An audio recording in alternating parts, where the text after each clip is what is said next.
Chapter 2028. His Royal Highness said that we are brothers. The four youths at that time felt that there was nothing more reasonable than this in the world. At that moment, the old man choked, "Brother Nian, you are lying. That person promised the Liang dynasty, or promised the world, that he would never enter Great Peace City again in this life." But at that moment, a warm hand gently rested on the old man's head. No matter how many years have passed, there was a familiar teasing laughter. "Oh, Yen eating chicken crying. Is it your father who forbids you to play with me, or is your sister speaking ill of me again? What's the big deal, Brother Nian? I will take you to drink wine. Old rules, Li Hanlin pays, Kong Wuxia leads the horse. Let's go." The old man did not raise his head, afraid that it was a dream. The hand on Yen Qiji's head gently raised and then patted down.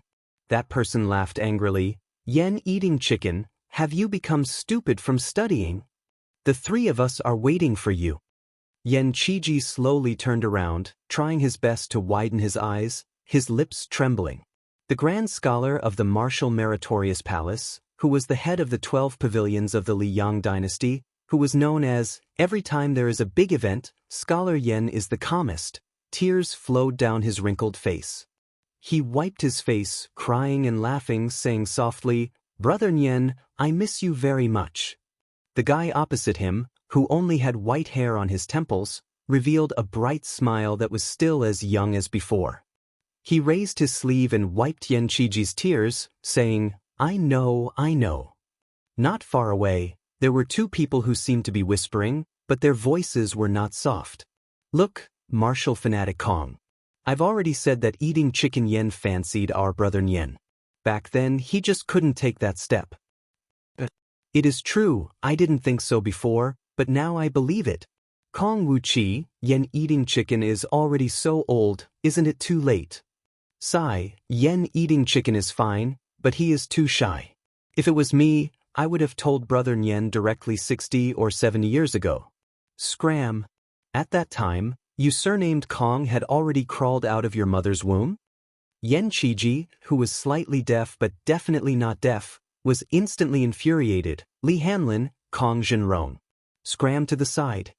Li Hanlin pretended to raise his head to look at the moon, while Kong Zhenrong pretended to look left and right. No matter what, Yen Qiji still held the hand of the person in front of him tightly, unwilling to let go. Su Fengnian looked at Yen Qiji, then turned to look at Li Hanlin and Kong Zhenrong, who were grinning, and said softly, "Everything is still here, nothing has changed." "That's great. ### in the snowy Jianghu, someone has a beginning and an end." One of the passages was from the previous chapter of Bead Curtain chapter, "Little Sweet Potato, I've found you." The 4th year of Xianxia. Yanji Prefecture in Yuzhou was very famous. It was so famous that even the entire Central Plains had heard of it. This was especially so in the scholarly Gangnam-do and the wealthiest Guangling Path. Of course, Graydon City was the most interested in Yanji Prefecture.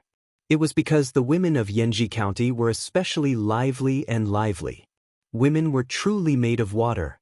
They were beautiful and unordinary, naturally charming and full of emotions. Even the women of Yanji County who grew up in a remote and desolate place still had their own charm. However, there were many small towns in Yanji Prefecture that were not famous. In one of the small towns, there lived a beauty who had once been on the Yanji rankings. Pei Nanwei, the wife of the old king of Jing and who was supposed to have died for love. Now, she was guarding a small but clean house. She rarely went out and raised a coop of chickens. Then, she would often sit under the eaves and watch the arrogant old hen take the cute little chicks and wander around the yard. She would peck here and there. Over time, although she was a bit bored, she felt that this kind of boring life was the real life.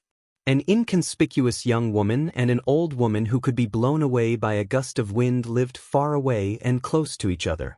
The former would occasionally help to pour water into the water tank, or send some small things that could not be bought with money in the small town, such as rouge, face powder, hairpins, and so on. Pei Nanwei accepted them one by one. Women in the world, regardless of whether they were rich or poor, all wanted to be more beautiful. The old woman, whose face was full of vicissitudes of life, did not send any gifts. She only visited the house every few days, chatting about trivial matters. She asked which silk shop in the town had Sichuan satin for sale. However, the old woman quickly said that it was most likely a scam.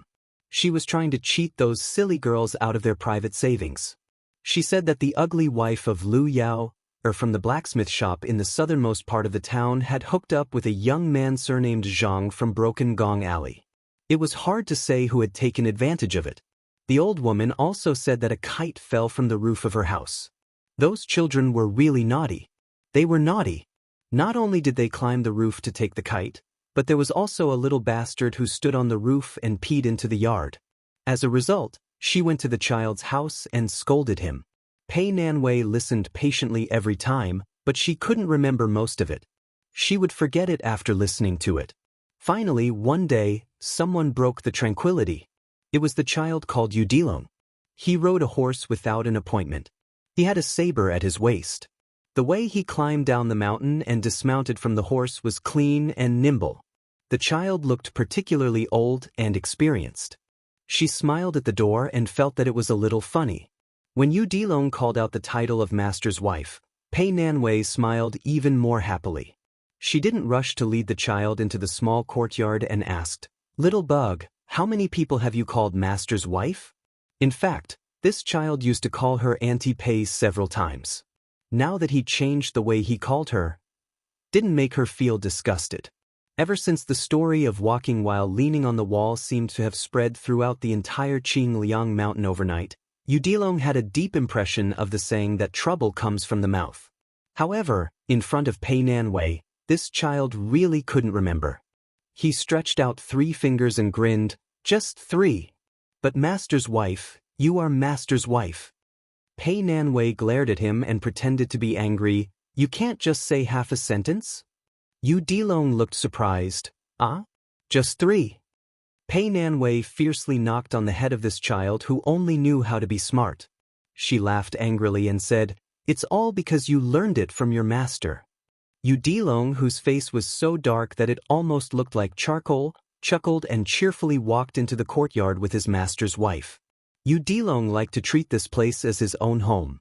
That was why he had discussed with his master's wife last time that when he had enough money in the future, he would definitely build another house.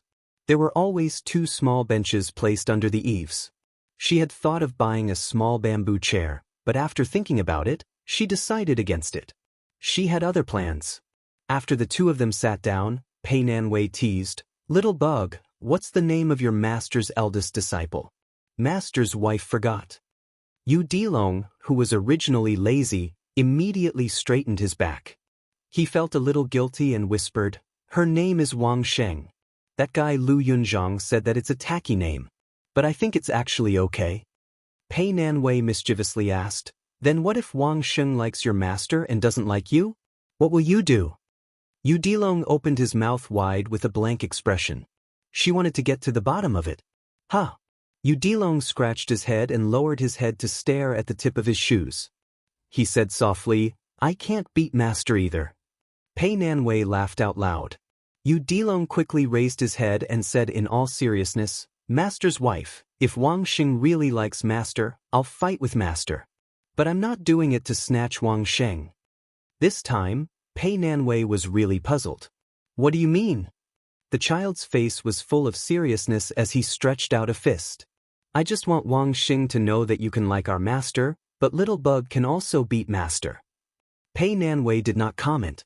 She raised her head to look at the entrance of the courtyard and said softly, "Little bug, it's okay to say that you're stupid, but it's not wrong to say that you're smart." The child seemed to be a little depressed. He held his chin with both hands and was lost in thought. Pei Nanwei rubbed his head and comforted, "It may be very soon, but it may also be a long, long time later. You will understand one day that when you like someone, but that person doesn't like you, although it's not as good as 2 people liking each other, it's much luckier than not having anyone you like."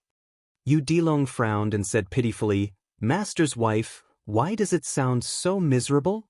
Pei Nanwei asked with a smile, "Do you think master's wife is happy or sad?" She added, "If you answer correctly, master's wife will teach you how to pursue Wang Sheng." Yu Dilong said cautiously, "Foolishly happy?" The corner of Pei Nanwei's mouth twitched. Yu Dilong hugged his head at lightning speed.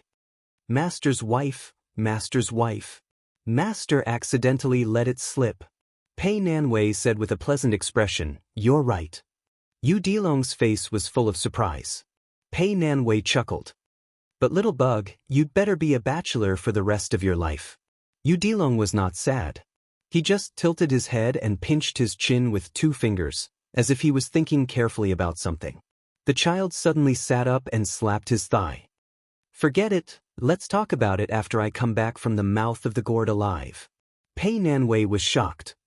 "What's going on?" Yu Dilong took out a purse and handed it to Pei Nanwei solemnly. "Master's wife, this is the soldier's pay after I become the sergeant of the Yuzhou cavalry. You should continue to help me save it." Master's wife. "If one day you hear that I died in battle outside the pass, remember not to be sad for this little bug." Pei Nanwei frowned and said, "You're going to fight outside the pass?" Yu Dilong looked around and said in a low voice, "Master's wife, I can't say this. According to Bailiang's law, I'll be punished for leaking military secrets. I'm a scout sergeant, and I have to set an example." The child made a gesture of cutting his neck and rolling his eyes. Pei Nanwei put away the purse. "Okay, I'll keep it for you." Chapter 2029. Yu Dilong stood up. "Mistress, if I die, don't tell Wang Xing that I like her." Pei Nanwei smiled and asked, "Then if you come back alive, will you tell her?" Yu Dilong quickly waved his hand. "No, no, no, don't tell her." Pei Nanwei asked, "Anyway, if you don't tell her, why do you mention this?" Yu Dilong was suddenly confused. The more he thought, the more confused he became. Pei Nanwei stood up and poked the child's head with her finger. "Little bug, with your paste brain, how can you be a land dragon in the future?" Yu Dilong was resentful. He strode down the steps, turned his head and waved his hand. "Mistress, don't send me off." Pei Nanwei said angrily, "Go, go, go. Hurry up." After Yu Dilong walked out of the gate, Pei Nanwei suddenly heard the child's surprised voice. "Master? Why you here? Is the war over?" Pei Nanwei subconsciously walked down the steps quickly. When she was about to walk to the gate of the courtyard, she suddenly realized and stopped. She laughed and scolded loudly, "Little bastard." The child outside the house laughed and rode away, shouting, "Let's go. Mistress, Mrs. Master." Now it was the turn of spring and summer. The woman who was born in the spring and autumn Pei family suddenly remembered a small poem. The content was exactly the same, but she forgot the name of the poem and the name of the author. Quietly looking at the green wall, leisurely looking at the green forest. Nothing happened to the floweringers, their voices far away in the shade of the grapevine. Green wall, green forest, floweringers, grapevine. The reason why she remembered it so deeply was that these lovely scenes in Jiangnan were all close to her when she was a girl. The more easily she could get them, the more she didn't know how to cherish them. After she became the princess consort of Liang, she was imprisoned behind the high wall. She was tired of reading graceful poems, and gradually came into contact with some frontier fortress poems that she didn't like before. It was nothing more than those words that were used back and forth in the poems, such as conquering people, frosty moon, chong flute, reed pipes, and swan geese. At this time, Pei Nanwei looked around. The walls were yellow, the greenery was sparse, there were no birds chirping, and it was already hot in the summer. A woman in a tall building with hidden bitterness? That would require a tall building to perch on. When Pei Nanwei thought of this, she was really a little angry. She was alone in this small county. Of course, it could only be related to money. Ever since he went to Bishan County's Yamen with that fellow who was nominally the county clerk and successfully obtained the 20 taels of silver that he had been owed for a long time, County Magistrate Feng Guan was quickly transferred away for some reason. Yang Gongshou, who replaced the position of county clerk, Su Qi, took over as county magistrate. The county officer was still Zhu Ying, who also came from Green Deer Cave Academy like the new county magistrate. Both of them were scholars who had gone to Liang. When she and Yang Gongshou went to the Yamen, they met the two scholars. Yang Gongshou even hired someone to put on a play of a hero saving a damsel in distress. Unfortunately, The one surnamed Su saw through it with one glance. In his words, he was the founder of the silk pants business. Back in the day, who knew how many sons of Bailiang ate the dust behind his but, learning from him and imitating him. What Pei Nanwei was angry about was that after Yang Gongshou took over as county magistrate, the position of Bishan County's county clerk did not continue to be filled as per usual. Instead, Su Qi's name was once again put up. However, the Bishan County Yamen gave a statement that since Su Qi was no longer on duty, his salary would be halved. It was said that this was the result of County Officer Zhu Ying arguing with the new county magistrate. Otherwise, with County Magistrate Yang's intentions, Su Qi would not even be able to get a single copper coin. It was probably because all the officials in the Yamen had guessed the county magistrate's intentions, especially those women whose men worked in the Yamen. They viewed her, the wife of the county clerk, as an enemy. When it came to her, all of the things like oil, rice, salt and cloth were more expensive. That young woman of unknown origin originally wanted to buy them for her, but was rejected by Pei Nanwei. However, Pei Nanwei insisted on buying them herself. She even purposely brought along a few heavy silver ingots. Of course, she did not need the silver, and the shops did not have enough change. When those women stared at those silver ingots, Pei Nanwei felt very comfortable. That feeling was as if she was saying, "You're bullying me because my man is not here, right? But if my man can leave his woman so much money, he can be at ease. But do you men who talk about women have this ability?" Pei Nanwei's anger was because your disciple, Liang Long, was able to earn so much money. As his master, you don't know how to send some back home? As long as she thought of using a certain silver ingot to exchange for copper coins, her heart would ache terribly. Pei Nanwei caught a glimpse of the old hen in the courtyard from the corner of her eye. It seemed to be a great general who was patrolling the territory with tens of thousands of elite soldiers. She immediately became angry and quickly walked towards them. She stomped hard on the ground, scaring the hens and chicks into fleeing in all directions. Pei Nanwei gave a cold snort. She put her hands on her hips and was somewhat pleased. There was a young man who happened to be standing at the entrance of the courtyard. When he saw this scene, his eyes were lifeless and his expression was absent-minded. He looked at the graceful figure whose back was facing him. His hand that was holding a cloth bag was sweaty. His current name was Zhu Ying. He was one of the thousands of scholars who followed Shangyin Academy's Chancellor Wang to Bailiang. At that time, if the scholars of Yu family's eldest son, Yu Luandao, were the most famous in the world, in fact, if he used his real name, his fame would not be below Yu Luandao. The Confucianism of the world, Zhu Ying in the south and Yao in the north. The Master of Science, Yao Baifeng, had already resigned from his position as the left chancellor of the Imperial College and returned to his hometown to continue lecturing. The disciples of the Zhu family of Jing and sect had always been unwilling to become officials.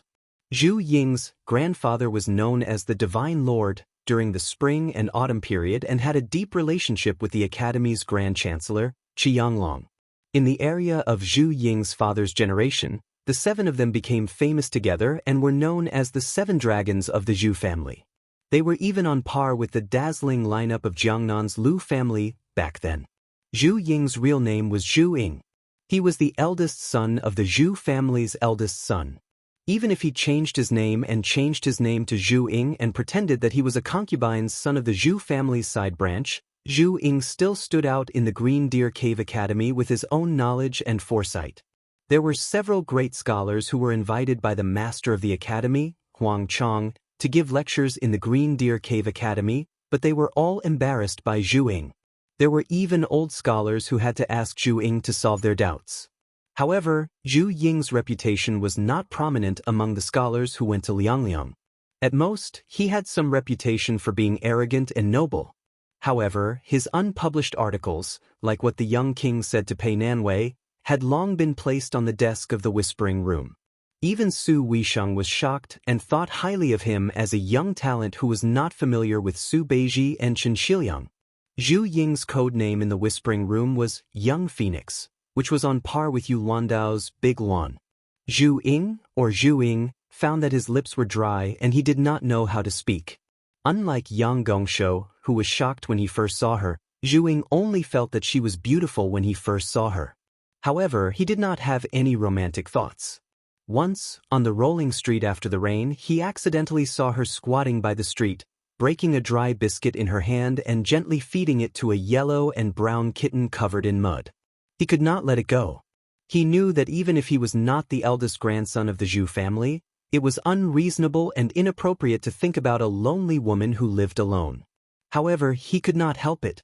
Just as he was about to speak, the woman had already turned around and looked at him with a frown. She asked, "Who are you?" Zhu Ying's heart was instantly dead. In the past year, although they had never spoken, they had seen each other many times. Was it 15 or 16 times? Zhu Ying's face was pale and his lips trembled. He could not say a word. He wanted to raise the money bag in his hand. He wanted to say that this was Registrar Su's salary last month. He, Zhu Ying, was a colleague of Bishan County's Yamen. He only came here to give money to Madame Pei Nanwei, whose head was filled with confusion, rudely pointed at this dumb chicken. "You have a problem? Hurry up and scram." She ran to the corner of the wall and picked up a broom. She glared at him, her aura fierce. The young scholar sadly turned around. Pei Nanwei naturally did not know this young man's thoughts. He would not know where his feelings came from just because of her actions on the rolling street. However, with Pei Nanwei's personality, even if she knew, she would not care. She would probably repeat her previous unintentional words. "You have a problem." Many years later, Zhu Ying, who had clearly risen to prominence in Bailiang's officialdom, resolutely betrayed the Liang party when it was at its peak. As the assistant minister of the Ministry of Appointments, he was known throughout the court as an iron and unyielding scholar. He suppressed the Liang party's rise in officialdom many times. No one knew why the iron assistant minister, Zhu Ying, did this, or why he knew that he would stop at the assistant minister position if he went against the general trend. In the end, Zhu Ying, who had quickly become an assistant minister, gave up the opportunity that his family had obtained through the cooperation of several parties. He gave up on becoming a minister in the Ministry of Rights and resigned. However, he did not return to his hometown. Instead, he went to Bailiang, which was filled with political enemies. He established a school in Yuzhou and became a Confucian scholar. His reputation did not lose out to the previous dynasty's Yao Baifeng. In Zhu Ying's life, other than his family's marriage, he only took a concubine in his later years in Yanji County in Yuzhou. That concubine was young and beautiful. Zhu Ying was already old. This action caused Zhu Ying to be criticized by the Central Plains. Someone wrote a poem, "A Pear Blossom Suppressing a Begonia," to ridicule him. Zhu Ying did not care. He died in Bailiang and was posthumously given the title of Wenjin in the court. Until Zhu Ying resigned and died in Bailiang, the situation of the various parties in the court fighting against the Liang party did not change. County Magistrate Yang Gongshou, who had suppressed Master Zhu in Bishan County, used his identity as a member of the Liang party to rise up the ranks. In the end, he became the administrator of Lianhui Taoism and had a good relationship with Zhu Ying. When he rushed to Bailiang's Yuzhou to pay respects to his friend, Yang Gongshou suddenly saw a young woman in mourning clothes. She looked similar to the woman they had seen in Bishan County in their early years. The administrator, who had only revealed a little sadness in his friend's mourning hall, was suddenly overcome with sorrow and tears. Chapter 2030. At this very moment, the woman who had chased away the unknown lecher with a broom sat under the eaves. That old woman quickly paid her a visit and began to ramble on and on again. However, compared to the trivial family matters from before, the old woman spoke more about the battle outside the pass that she had heard about. She said that the northern Mang barbarians were about to be unable to hold on much longer. Over at northern barbarian city in Liang province, they had fought from autumn last year to summer this year. Who knew how many barbarians had died? Once summer arrived, let alone launching a siege, just the mountains of corpses were difficult to deal with, making it even more difficult to endure. Pei Nanwei listened absent-mindedly. She was a bit sleepy and yawned. Suddenly, she saw the younger woman walk into the courtyard and sit down on the dirt steps at their feet. The old woman's eyes suddenly became sharp, and the younger woman lowered her head guiltily. Pei Nanwei had always been called an idiot by a certain someone, But as a woman from a wealthy family who could become the consort of a vassal king, she naturally wasn't stupid. It was just that there were too many things that she couldn't be bothered to care about. Probably because she was too bored, Pei Nanwei used her finger to poke the delicate woman's back and asked with a smile, "Something on your mind? Tell me about it. Maybe I can help you." The delicate woman lowered her head even more. The old woman hurriedly stopped her. "Lady Pei, how could little Yang have anything on her mind? She's just a girl from a small family." Pei Nanwei smiled and said, "All right, she's still from a small family. Her roots belong to that woman from Mount Qingliang. Maybe she's even heard of that guy's name. Otherwise, she wouldn't be sitting here with Granny. Today, let's just pretend we're ordinary neighbors. There's no Dushui House, Eagle House, or Vassal King or Mount Qingliang. How about it? We'll just talk about some women's whispers. It's not a big deal. In any case, if the three of us don't say anything, no one will know. Little Yang, I'll just take your surname as Yang for now. Say it, if you like it, Sister Pei and Granny Zhao will help you plan it." The young woman raised her head and looked at the old woman uneasily. The old woman sighed and nodded. "Only this time, there's no next time." The former timidly said, "Sister Pei, I like." At this point, she couldn't say anything else. The old woman coldly snorted and said, "County Magistrate Yang Gongshou, he's just an embroidered pillow, yet he calls himself a poet and sword. Last year, he spent 26 taels of silver to hire someone in front of the prince and Lady Pei. You must be blind to take a fancy to this kind of aristocratic family descendant." The young woman pursed her lips, feeling a little resentful, but she didn't dare to refute. "This little Yang, little Yang, little Yang, little Yang, little Yang, little Yang. Little Yang, don't be scared by Granny Zhao. Although you're both surnamed Yang, if you're outside of Bailiang, especially in places like Gangnam-do where there are many scholarly families, it would be a bit troublesome." Why is that? Because in the past, Great Qin didn't mind marriages between people with the same surname. But after the Great Qin, people with the same surname didn't marry each other. It became an unwritten rule that the imperial court didn't care about, but scholars loved to care about. However, after the 8 kingdoms and the 10 great clans were gone, they didn't care too much about this. However, that county magistrate surnamed Yang is probably from a large family in the Central Plains. Otherwise, he wouldn't have the qualifications to come to Bailiang and wouldn't have been able to become a county magistrate so quickly. So, little Yang, if the elders in your family don't mind, it's best if you change your surname. She talked from surname marriages to the traditions of the large families in the Central Plains. Then she talked about the women fighting for favor in the courtyard. Finally, she talked about the fights between the houses within the high walls. She talked about the status of a mother because of her son, and those titled madams that were out of the reach of ordinary people. Pei Nanwei was, after all, a woman who had been carefully groomed by the prestigious Pei family. She explained the profound knowledge in simple terms. Not only were the young women listening attentively, but even the old woman, who had originally intended to listen for the time being, was also a little entranced. Pei Nanwei spoke in high spirits. The young woman's eyes lit up as she listened, and the old woman nodded repeatedly. In particular, Pei Nanwei taught the young woman step by step how to pretend to be a landowning woman whose family had declined. She taught her how to pay attention to the way she spoke, which books she should read, and how to hold back when talking with the man she liked. The 2 spies and men of sacrifice, who were of a great age difference, had their horizons broadened. They only felt that they were both women. That was because the woman named Pei Nanwei was a top-notch martial grandmaster. She was worthy of being the #1 person in the world who could make our prince walk with his hands on the wall. Pei Nanwei spoke in high spirits. She was about to talk about the most obscure matter in the woman's boudoir when a chestnut lightly hit the back of her head.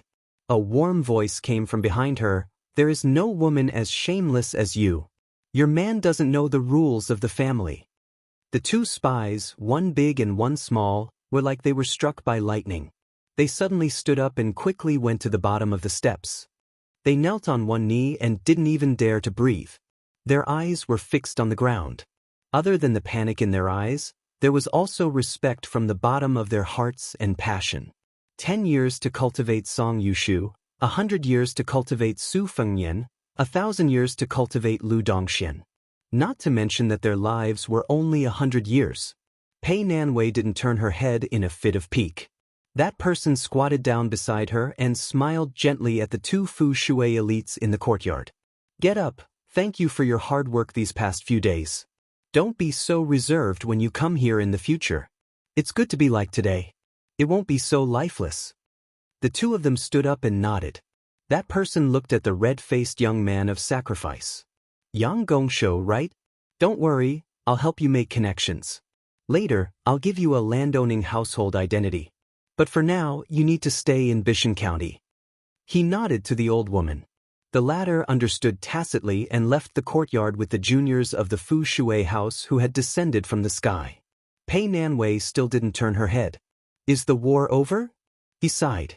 Northern Barbarian City has been defended, and the Northern Mang barbarians haven't suffered any serious injuries.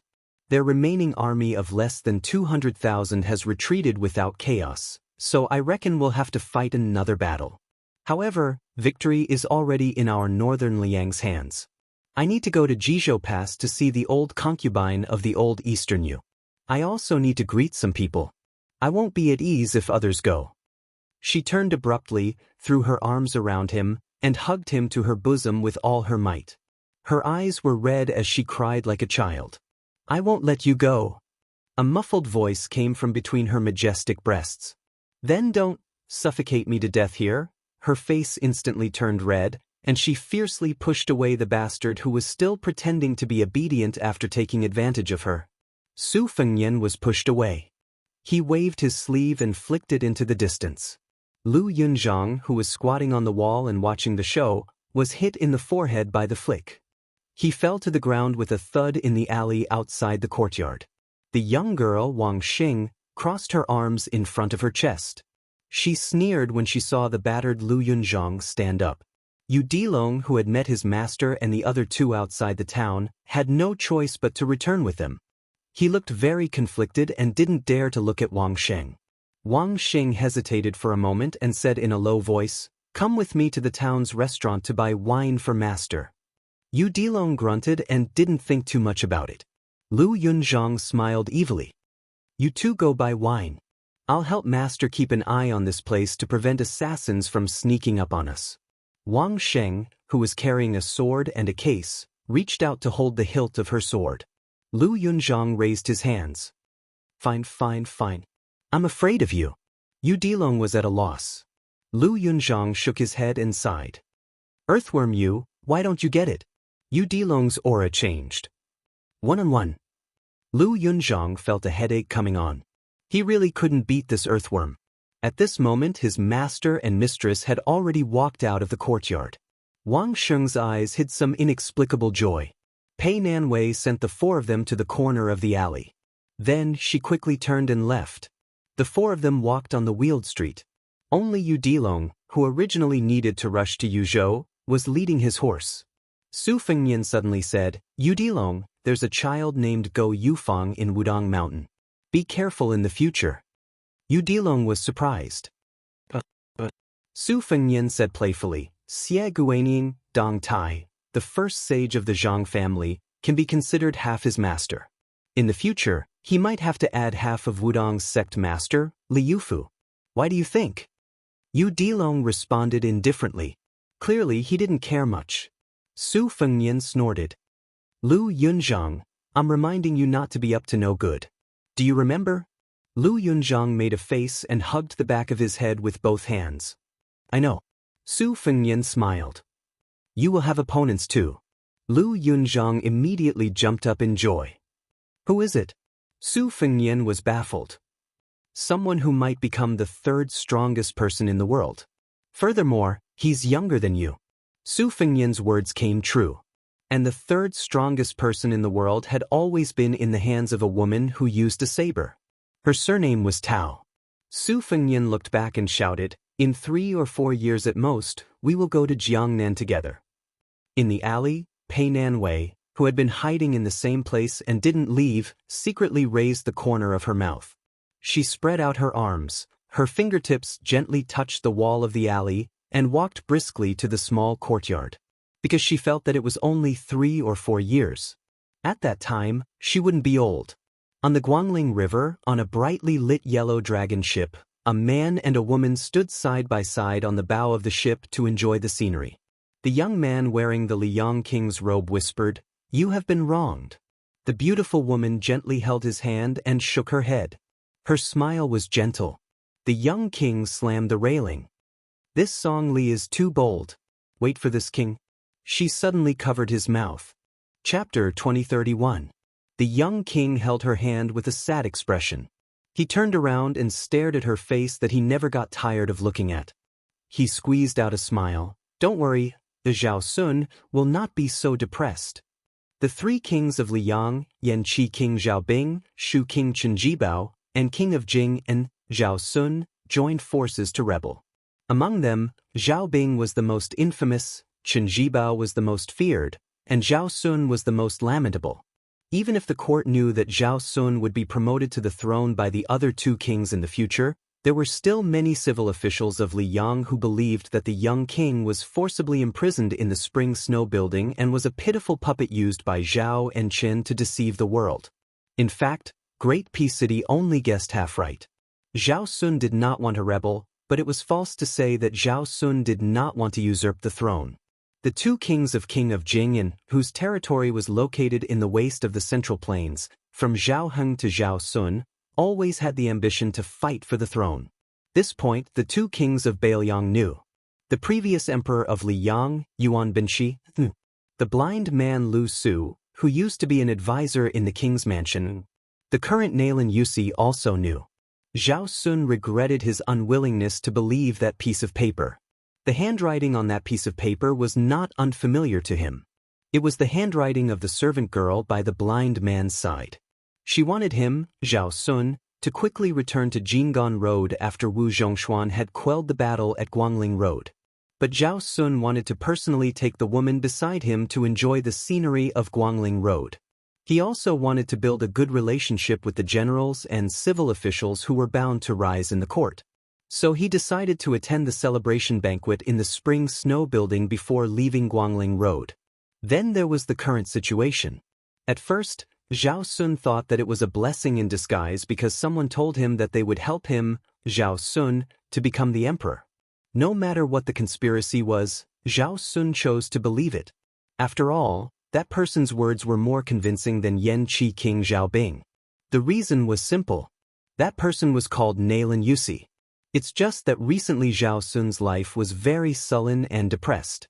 That General Song Li, who used to be from the Spring Snow House, was once the deputy Jidushi, whose rank was second only to Jidushi Lu Baijie and Administrator Wang Xiongui among all the Liang officials of the Guangling Dao. Now that he had made great contributions on the northern front, he was becoming more and more arrogant and domineering. Not long ago, he had boarded the ship and shamelessly asked for the woman beside him with a smile. Zhao Sun was so angry that he trembled, but in the end he did not say anything. Song Li did not dare to openly steal from the ship. This auspicious general who had been called a slave of 3 surnames by Great Peace City didn't forget to kindly remind the young vassal before disembarking. With the old Wang Fei's age, no matter how beautiful she is, how many years can she have? Why don't you give her to me, Song Li, to keep a mistress? I will repay you in the future. Everyone knew that Guangling Road had a general surnamed Song. Not only was he the confidant of Guangling King Zhao Yi, but he was also called a blessing general by Zhao. He liked to collect the beauties of the world.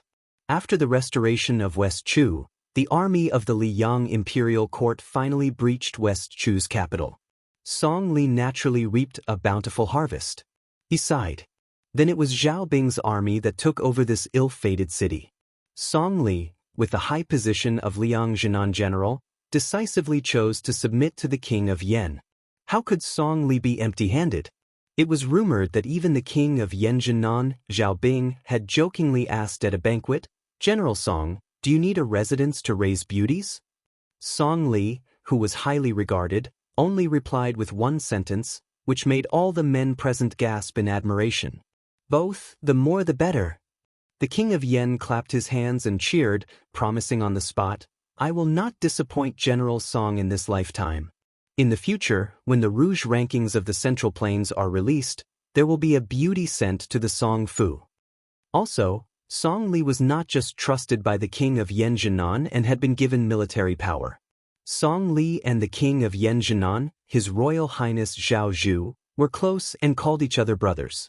Facing someone as popular as Song Li, how could Zhao Sun, who only had the title of king, respond? Zhao Sun frowned as he looked at the lights of the ships on the river. She reached out and smoothed his forehead. He smiled. Let's go back to the cabin. The two returned to the luxurious residence that was shaped like a cage. There was a beautifully made carved clothes rack in the cabin. On the clothes rack, there was a magnificent yellow dragon robe. When Nalan Yusi came to visit, there was a maid holding a dragon robe beside the only surviving spring and autumn period strategist. During this time, the king of Liang, Zhao Sun, stroked the dragon robe again and again. His eyes were obsessed, and he silently counted the golden dragons. Tonight, he came to the clothes rack again and reached out to touch the golden dragons on the dragon robe. Finally, he even squatted down and touched the seawater river edge at the bottom. The young man suddenly raised his head and looked at her. He asked with a smile, "Do you know that there are only 8 golden dragons on this dragon robe? Why isn't the number 9 in the 9 and 5 venerated 9? She thought for a moment. The emperor is the real dragon son of heaven. Is the number 9 when he wears the dragon robe? He got up and laughed. He pinched her cheek and shook his head. You are wrong. The last golden dragon is embroidered on the inner lapel. If you don't believe me, you can open the lapel and see. She hesitated for a moment. She still didn't touch the clothes that all men in the world dreamed of. Zhao Sun suddenly took off the dragon robe and asked the woman to stand still. Then, he helped her put on the dragon robe. She was stunned from the beginning to the end and didn't know what to do. After Zhao Sun meticulously helped the woman straighten the dragon robe, he stepped back a few steps. His eyes were red and he smiled softly. I know that many people in Jingan Road scolded you as a female king. They said that you are a femme fatale, but I don't care. She wanted to say something but stopped. Zhao Sun let the tears flow. I know you are not her. You're not her. I don't care who put you around me. I cared a lot at first, but now I don't care at all. I like you. I just like you. Even if you change your face now, I still like you. Shu Xiong bit her lips, causing strands of blood to seep out. Zhao Sun suddenly smiled. He bowed and said softly, Your husband greets his wife. The candles in the room were bright. She was wearing a dragon robe, like a woman wearing a wedding dress. She slowly curtsied and said in a graceful voice, Your Majesty. It was on the Guangling River and in the Yellow Dragon Fortress ship. Zhao Bing, the prince of Yanqi, was sitting on an embroidered stool and drinking. Although the old man did not wear a king's robe or iron armor, he had accumulated great power. In fact, among the many princes of Liang who participated in the fight for the throne, Zhao Bing's military achievements were the most prominent. He deserved to be the first person of the Zhao family. It was said that Zhao Bing was on his way to the king's residence. When he crossed the Guangling River south, he looked north and asked the counselor beside him with a smile, Zhao Yi, king of Guangling, Zhao Heng, king of Jing'an, Zhao Ying, king of Huainan, and Zhao Sui, king of Jiaodong. Do these guys have half of my military function? A handsome middle-aged man leaned against the window and looked sideways at the surging river. He held the cup with 3 fingers and twirled it gently. Zhao Bing sighed heavily and said helplessly, Sir, can't you let go of those 2 bastards? At least let them live. Anyway, they can't make waves in the future. Nalan Yusi did not turn his head and said indifferently, Bastards? Both of them are your sons. Why are you scolding yourself? Zhao Bing was speechless. Nalan Yusi continued, The 2 sons of the king of Yanqi deliberately leaked military secrets to Great Peace City. They almost let His Royal Highness die in the southern battlefield of the capital. Not to mention the 2 sons, even if their father dares to do this, I will beat him to death. Zhao Bing rolled his eyes and said in a muffled voice, I'm scared of you. Nalan Yusi finally turned his head and said seriously, Do Do you want an only son who can sit firmly on the dragon throne, or do you want to be a tattered founding emperor of a second fallen country after wearing the dragon robe for a few years? Zhao Bing waved his hand as if he had a headache and said, "Sir, you have the final say. Damn it, I can only win against you once in my life." Nalin Yusi smiled and asked, "Then I can send the order to bring 2 cups of wine for the child to drink?" Zhao Bing's face immediately became awkward. He lowered his head and said nothing. Nalin Yusi did not force the king to make an immediate decision. He turned his head and looked out of the window again. He seemed to be talking to himself. In the end, even a tiger doesn't eat its cubs. If you don't hesitate about this kind of thing, I, Nalin Yusi, will not help you to this step today. Of course, I won't live until now. Zhao Bing put down the wine cup, clenched his fists, and exhaled heavily. "Do as you say. I, Zhao Bing, will pretend that I have never had these 2 sons." Nalin Yusi nodded. "You have such a good son like Zhao Zhu. You should be satisfied. Look at the son of the old king of Jing and Zhao Heng, Zhao Sun, who dreams of being the emperor. In the end, he can't even protect the woman he loves. Look at the son of the king of Bailiang, Su Shao, Su Fengyan." The first half of the words was very heartwarming, but the second half of the sentence? Zhao Bing couldn't help laughing and scolding. "Stop, stop. Aren't you insulting me? You scholars are full of bad ideas." Nalin Yusi laughed it off. Zhao Bing's mood improved a little, and he softly advised, "The river breeze is strong and Sir's body is. In short, don't stand at the window to be blown by the wind." Nalin Yusi sat back on the stool, poured a glass of wine for Zhao Bing, and said slowly, "The most interesting thing about the ancient people is that most of them have a heart-wrenching story. It's a pity that the most famous rouge, the red cheeks, is a tribute. People can't buy it even if they have money. It's a pity that the female in the flower sculpture, Erhong, in fact, is not delicious at all." Chapter 2032. Zhao Bing took the wineglass and drank the new Erhong that was said to have been buried under the ground for more than 10 years. He thought deeply and said, "This wine is not good to drink." Nalin Yusi sighed. "The use of scholars is to drink, eat, read, write, and pass down all the interesting things of the ancient people." Zhao Bing asked, "What about people like me and Lame Su?" Nalin Yusi smiled and said, "You guys, the only use of making the life of a scholar so comfortable is to prevent the scholar from getting carried away and forgetting his roots." Zhao Bing reached out and picked up a piece of marinated beef on the side dish, chewed it slowly, and nodded after a long silence. "It tastes good." Nalin Yusi said straightforwardly, "Don't pretend to know when you don't know. It's been almost 30 years, but you still can't change your habit of eating shit." Zhao Bing didn't care and laughed. "I'm exposed by you again." Thinking back to that year, the 2 first met in the capital of Liang. At that time, Liang was still just a corner of the northern barbarian country, and Zhao Bing was just one of the many princes with low prestige. At that time, there were 4 people present, and 3 of them were familiar with each other. Prince Zhao Bing, surplus General Su Shao, poor scholar Li Yishan, and Nalin Yusi. Among the 4, Nalin Yusi, who was born in a rich family, was the most famous. Zhao Bing and Su Shao were far inferior. As for Li Yishan, he couldn't be compared with them. At that gathering, after drinking too much, Zhao Bing stepped on the bench and laughed loudly. "If I knew that drinking is going to piss, I would have drunk piss at the beginning." Then Nalin Yusi, who was as elegant as an immortal, sneered, "If I knew that eating is going to shit, why not eat shit at the beginning?" Zhao Bing couldn't sit still and fell to the ground. Zhao Bing only remembered that Su Shao gave a thumbs up to Nalin Yusi at that time, and Li Yishan shook his head and didn't say anything. At this time this year, 2 of the 4 people had died. Fortunately, the 2 people who were alive were not only alive, but they could also sit and drink together. Zhao Bing looked at this strategist who was still as attractive as ever and said gently, "Sir, the greatest fortune of Zhao Bing's life is to have you by my side for 30 years. This strategist of the spring and autumn period had never married or had children. No matter what Nalin Yusi's original intention was, Zhao Bing, the king of Yanqi, knew that if Mr. Nalin had a son, there would be many changes in the world in the future.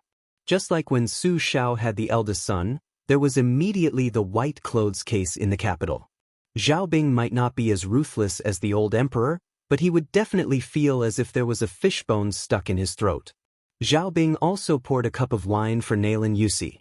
Lu Xianxiang has a young military general called Guodongfeng under his command. He is quite troublesome. Even Zhang Dingyuan and Gu Ying suffered losses. Nailan Yusi smiled and said, "Only you, Zhao Bing, can have a great general, but Liang can't have a good general?" Nanjiang infantry generals Zhang Dingyuan, Gu Ying, Yuanzhou general Yi Xiufeng, Hezhou general Liang Yu, and Wu Zhongshuan's subordinates Tang He and Li Chunyu were all capable generals. Adding on Song Li Yuan Tingshan, Qi Shens, and a large group of surrendered generals of the imperial court, as well as Dian Xiongnan, Wei Fuqing, and the others under the white-clothed soldier saint, it was definitely enough to take down that great city of Liang. On the other hand, the young child Zhao Zhuan only had Lu Xingxiang, Tang Taizuang, Su Gong, Yang Huchen, and the others under his command. Of course, there were other people in Great City who knew how to manage and use troops, and there were definitely many of them. However, they might not have the chance to lead troops. For example, Changshan Commandery Prince Zhao Yang, Duke Yengao Shizhi, and Marquis Huayang Song Downing. Pursuing the world, the general situation was the most important. Crossing the Guangling River in one go was the general situation. Roping in the king of Jing and Zhao Sun was the general situation. Successfully instigating Wu Zhongshuan was the general situation. In reality, in this process, the king of Yanqi, Zhao Bing, had not used up many soldiers. However, anyone with eyes would know that the general situation of the world was leaning towards him. Of course, the true great battles and bitter battles still had to be fought. If one wanted to take over the world in the end, especially when it came to rebellion, there was no such thing as a one-time and permanent deal. Even after sitting on the dragon throne, it could be repeated for a dozen years. However, Nailan Yusi had already given a plan to deal with all of this. He might not have been able to take care of everything, but Zhao Bing was not as the outside world said. He was just a mediocre vassal king who was like a marionette. His title of vassal king was only less valuable than Su Zhao's title.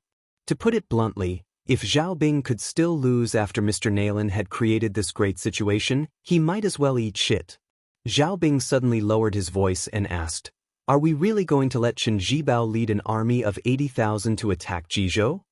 After Chen Zhibao rushed to the Central Plains, he had a total of 60,000 Western Shu soldiers. This time, Zhao Bing gave the white-clothed war saint 20,000 elite cavalry, and it was a well-deserved 20,000 elite cavalry. Nailan Yusi said calmly, in this world, there is no place for him. There is not even a place for him to stand." Zhao Bing frowned and said, "May I ask, sir, why do you think so?"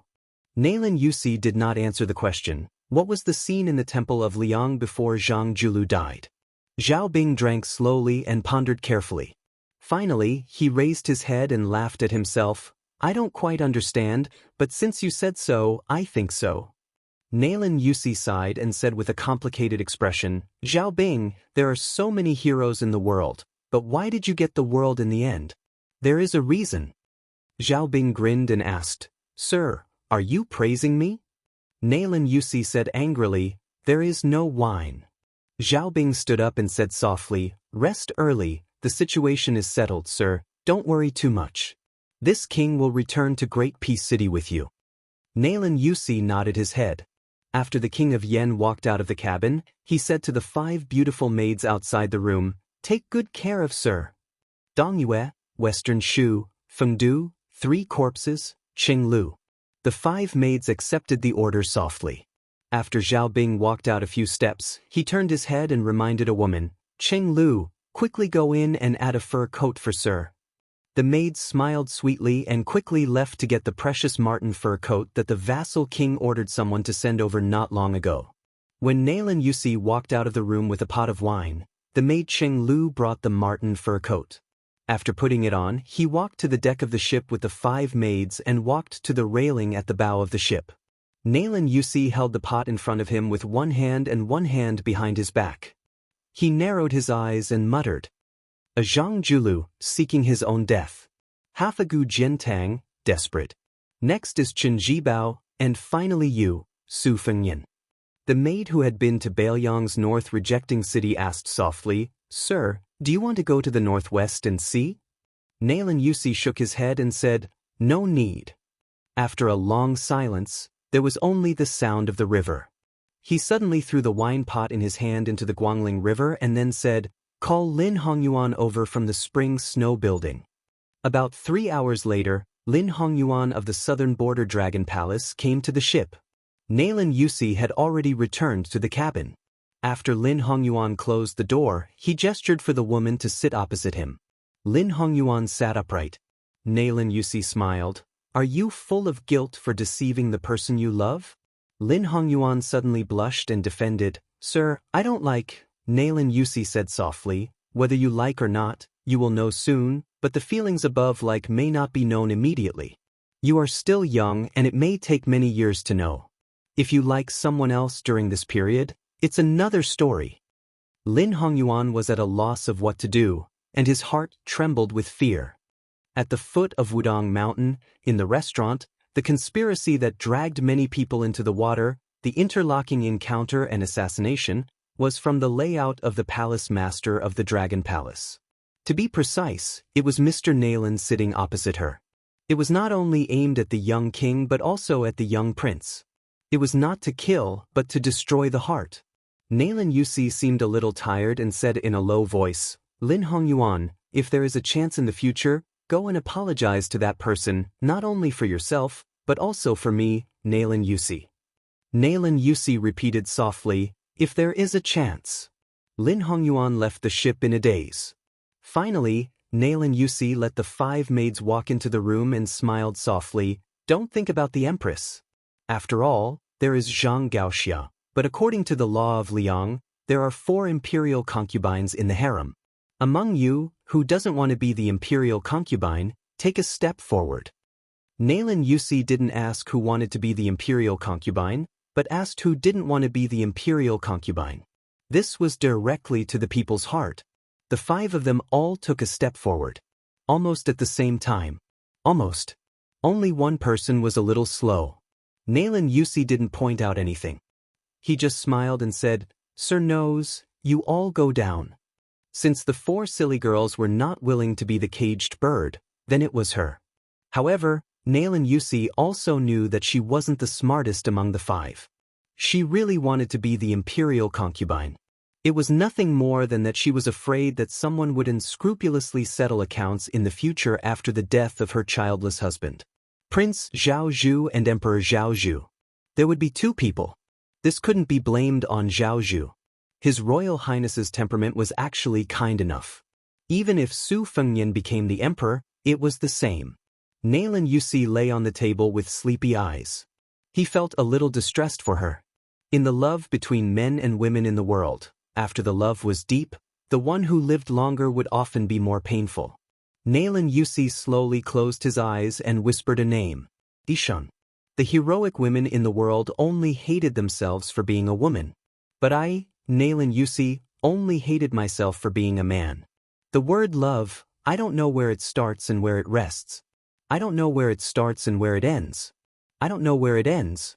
I don't know what you know. I don't know where to stop. The autumn wind was chilly.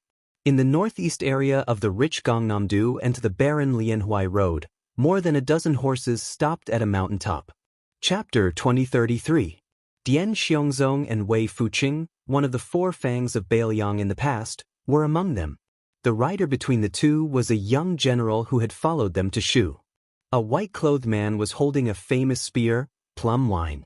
The rider beside the white-clothed war saint was His Royal Highness, Zhao Zhu. He cupped his fists and said loudly, Your Highness, I won't send you off. Chen Jibao only nodded. He squeezed the horse's belly and rode ahead, following the mountain ridge to the north. Dian Xiongzong and Wei Fuqing followed closely behind. The 2 smiled and patted the young man's shoulder. The young general's face was full of tears, but he did not speak from beginning to end. Zhao Zhu sighed and winked at the young cavalry general. Che Yi, why do I feel like I'm a hedonistic son who forcefully snatches a woman? It feels very sinful. The young man named Che Yi snorted coldly. Very quickly he regained his rigid and stiff face. He was indeed worthy of being called the Little King of Shu in the Western Shu sect. He had learned all of Qin Jibao's teachings. Zhao Zhu was quite fond of this fellow. He could not help it. Not only was he handsome, but he was also fierce in leading troops into battle. Even his trusted generals, Zhang Dingyuan, Gu Ying, and the others were convinced by him. How could Zhao Zhu not be moved by such a talent? Thus, when Qin Jibao decided to leave him with Che Yi. After Che Yi left him, Zhao Zhu almost wanted to set off a few firecrackers to celebrate. Regardless of whether it was at Laziku on the border between western Shudao's Wushou and northern Liang's Lingzhou, or following Qin Jibao in charging and breaking through enemy lines in Guangling Dao, or attacking Lu Xingxiang's army earlier, Che Yi had displayed astonishing talent in troop movement. He was ruthless and accurate. He had a talent that could only be explained by intuition. Thus, Zhao Zhu often joked, "Che Yi, if you are willing to betray the Prince of Shu, I will let you be the #1 general under my command for 100 years. Che Yi stayed behind. Following His Royal Highness, Crane Province's General Yang Yu and Yuanzhou's General Yi Xiufeng, both of whom felt very gratified. Zhao Zhu turned his head to look at the tall and handsome young woman. He chuckled and said, "Gao Xia, I told you I will definitely take you into Great Peace City. When the time comes, don't forget that vow." Zhang Gaoxia, whose ears were red, said expressionlessly, "Wait until you enter Great Peace City." Zhang Gaoxia was the daughter of Grand Secretary Zhang Julu, who had fled after his death. The two martial Dao grandmasters who had stayed by Zhao Zhu's side after leaving Martial Emperor City, Gong Bonk and the female fist grandmaster Linya, smiled at each other. After interacting for a long time, the two of them were very satisfied with this king of Yanqi, His Royal Highness. He was both a hero and an ambitious person. To put it simply, he was a wise ruler. If a scholar does not tire of learning, he can become a saint. If a wise ruler does not tire of people, he can become powerful. Zhao Zhu glanced at the silent rider out of the corner of his eye. Compared to Liang Yu, Linya and the others who were approaching in 2s and 3s, this person seemed very out of place. His surname was Jiang. However, Mr. Nalin's words revealed the truth. This person of the Jianghu called Jiang Fuding was actually the illegitimate son of Liang Di Shiyuan Benshi. Zhao Zhu only knew that the fist grandmaster Linya and he were old acquaintances. Even a blind person could see that the proud female grandmaster had a strange feeling when compared to Jiang Fuding, who was 10 years younger than her. However, for some reason, the two of them were clearly in love with each other but were not willing to break through that layer of paper. Even Zhao Zhu felt anxious for them. Several times he spoke up for them but did not have a good ending. Once, he was gently punched in the face by Linya, who flew into a rage out of humiliation. Then, his face was bruised and swollen for half a year. At that time, as long as he, Zhao Zhu, appeared in the military, there would be a military general who knew him well. Who would have thought that the situation would be so tragic? His Royal Highness is fighting so hard on the front lines. I only hate that I can't share His Royal Highness' burdens. I can't make a name for myself on the battlefield. I can't escape the death penalty. Every time he was teased by those boorish men, the young His Royal Highness would laugh and pull him along. Among them, the handsome general, Gu Ying, only had a young son and no daughter. Logically speaking, he should be able to escape this calamity. Unexpectedly, His Highness the Crown Prince earnestly said, "With father-in-law Gu's appearance and bearing, I, Zhao Zhu, will bear with it for a while." Wait for a while. It's not impossible for that child to be 4 or 5 years old. His Royal Highness, whose bruises were almost healed, was punched again. Gu Ying, Zhang Dingyuan, and Liang Yu Yixiufeng, who followed Zhao Zhu here, and even Tang He, Li Chunyu, who used to be Wu Zhongshuan's subordinates, as long as they were generals of Nanjiang, they all admired His Royal Highness Zhao Zhu very much. Nalin Yusi once had a conclusion about this young man. The winter is warm but not scorching. Who wouldn't like it? Therefore, although Zhao Zhu was the legitimate son of King Yanqi, Zhao Bing, he was not the eldest son. However, when Nanjiang was conferred the title of Crown Prince, Zhao Bing did not choose his elder brother. nor was he the youngest son who was most doted on by the princess. Zhao Zhu sighed softly in his heart. He actually had a grudge against Jiang Fuding. Because no matter if it was in the Jianghu or the court, this person had a deep grudge against that person. But after Jiang Fuding had arrived, Mr. Nayland had jokingly said to Zhao Zhu in private how high His Royal Highness' position can be in the future, and how high Jiang Fuding's position is under your command can be determined by a single leaf. Why don't you consider it yourself? In the end, Nayland Yusi asked straightforwardly, in the future, if you face the south in Great Pea City, can you tolerate Yuan Tingshan, Jean Lanting and the like to rise under your eyes? At the time, Zhao Zhu did not give an answer. It was unknown whether he was unwilling or unable. Maybe he was afraid he would disappoint Mr. Nayland. But maybe he was more afraid he would disappoint himself. Zhao Zhu sat silently on the back of the horse and looked towards the northwest. It was not just because the three grandmasters of Nanjiang, Cheng Baishuang, Mao Shulang and Ji Lu, had all stood in the same place that year. There had once been a person of the same age who would call him a little beggar. On the top of the mountain, Linya and Gong Bonk also looked into the distance. Their sect brothers, Yu Groom and Lu Huang, were there. While eldest Xixiang Groom was still alive, Lu Huang had died in the great battle at North Jebei City. Jiang Fuding was the same. His best friend, the late Emperor Zhao Dun's illegitimate son, Zhao Kai, had died at the hands of that young vassal king. His father, on the other hand, had spent most of his life opposing that vassal king's father.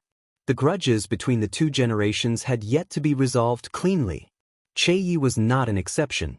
He was born in Beimang, but he had once fought alongside that white-clothed war saint as one of the 300,000 Bailiang cavalry outside the pass. Liang Yu and Yi Xiufeng also looked in that direction. As generals, how could they not yearn for that kind of soul-stirring battlefield? For thousands of years, the cavalry battle outside the Northwest Pass was unique. Zhao Zhu slowly retracted his gaze and turned to ask in a loud voice, Mr. Jiang, the letter from Gumusu Shi has almost reached Su Gong's hands, right?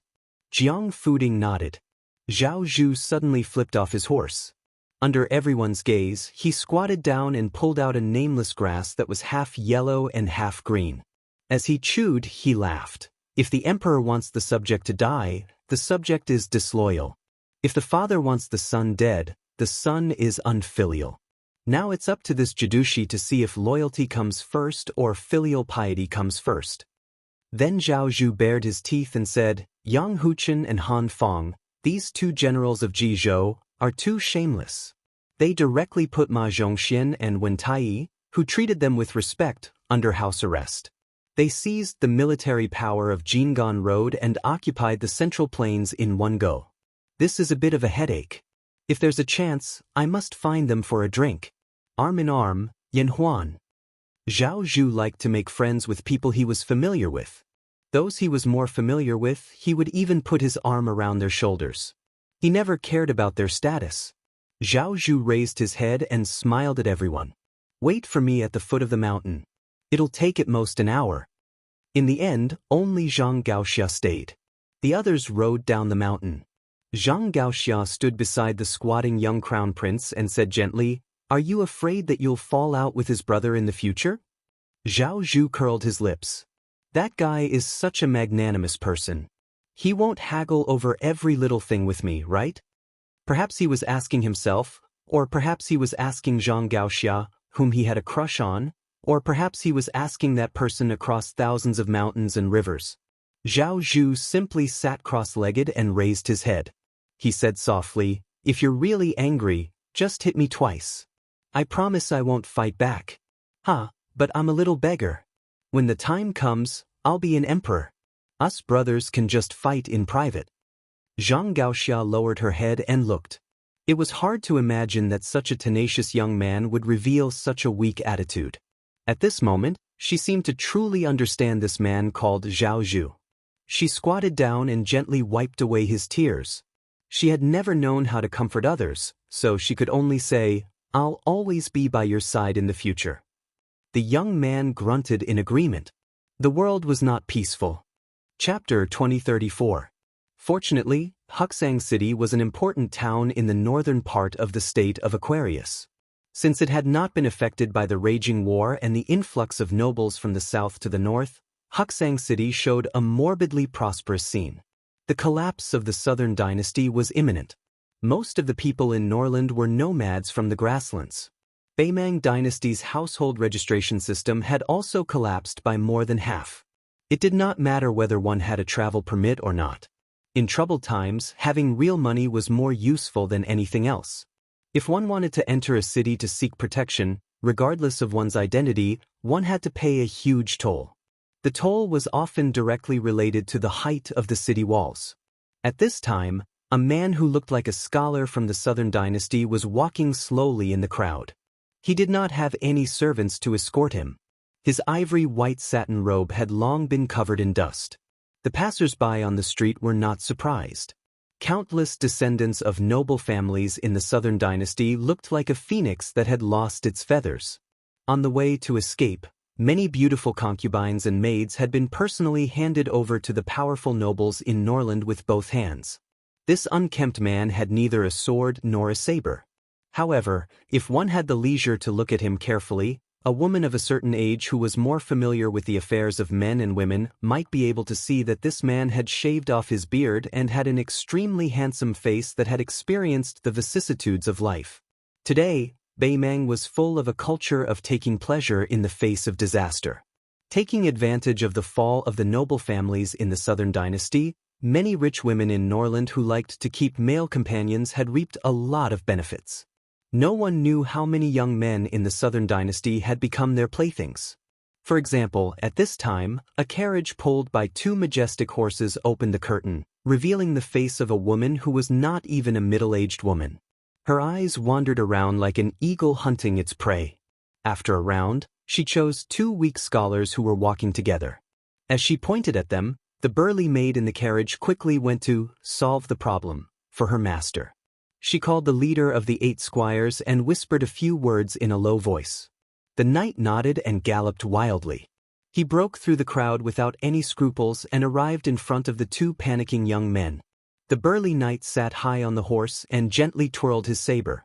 The two men were so scared that their faces turned white.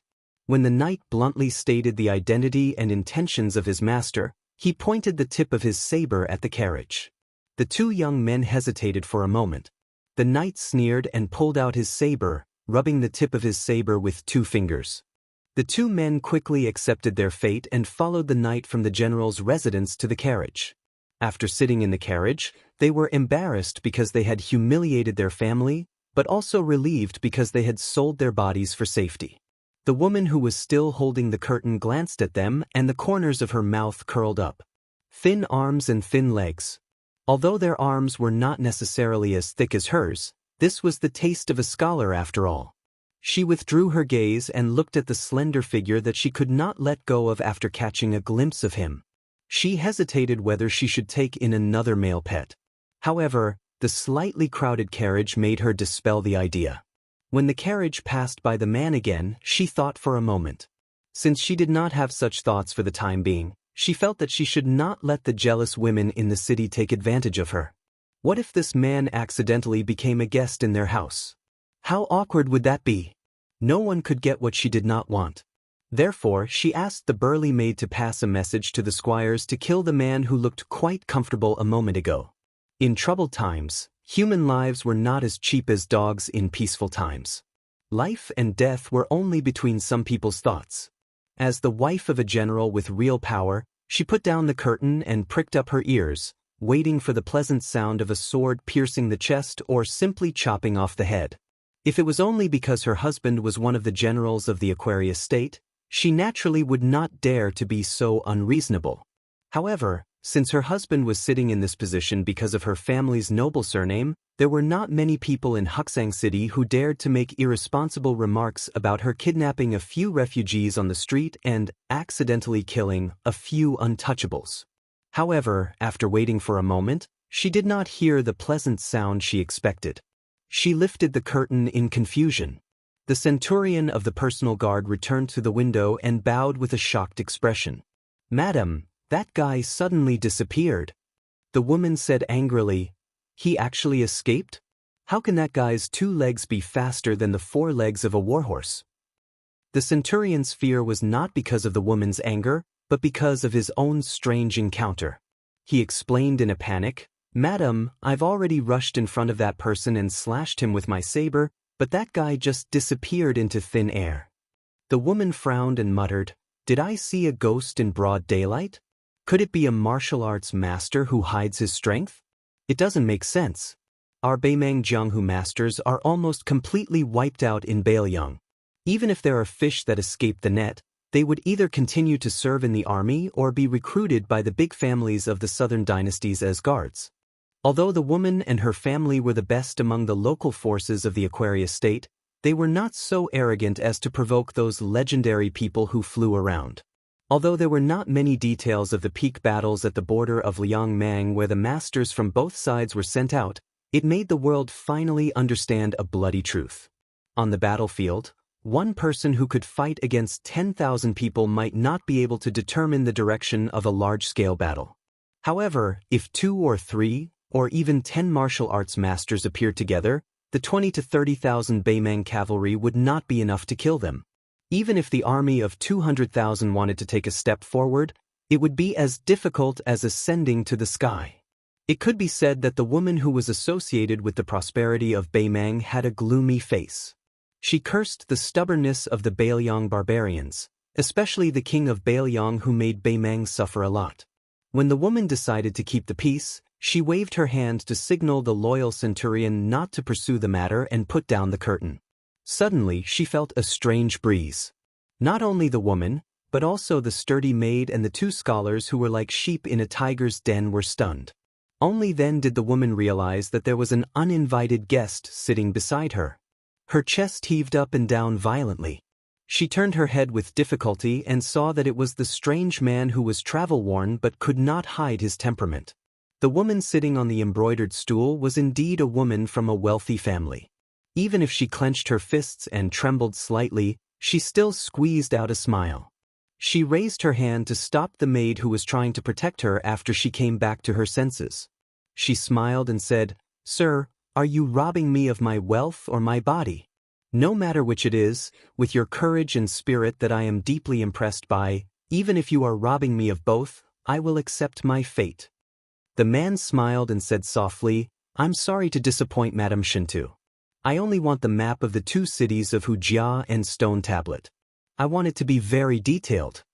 The woman smiled coquettishly and asked, "Sir, are you a Beiyang spy? I am a coward. If I am accused of colluding with the Beiyang, my entire family will be wiped out." The man's expression seemed to be a little impatient, but his tone was still kind. He said, "My time is very precious. I believe that Madame Shintu's life is also very precious. If you can't produce the map in an hour, I don't mind." The woman pretended to be a little woman and patted her chest, interrupting the man's words. She said pitifully, "I'm scared to death. Master, you're a hero with an indomitable spirit. Why do you have to make things difficult for a weak woman? Of course, these 2 maps aren't that important to this servant. As long as you go to this servant's residence." The next moment, the woman who was trying to avoid the topic could not say another word. Her head and body were stuck to the back wall of the carriage like a thin piece of paper that was nailed into the wall. Her face quickly turned from red to pale and then to ashen. She was like a fish that had been pulled ashore, her life hanging by a thread. The female servant had already fainted and was lying limply on the ground like mud. It was unknown whether she was dead or alive. The remaining 2 young men who had escaped from Dragon Waste Province to Wuxia City were as silent as cicadas in winter. They tried their best to keep their mouths shut, afraid that they would anger this demon of unknown origin with a single breath.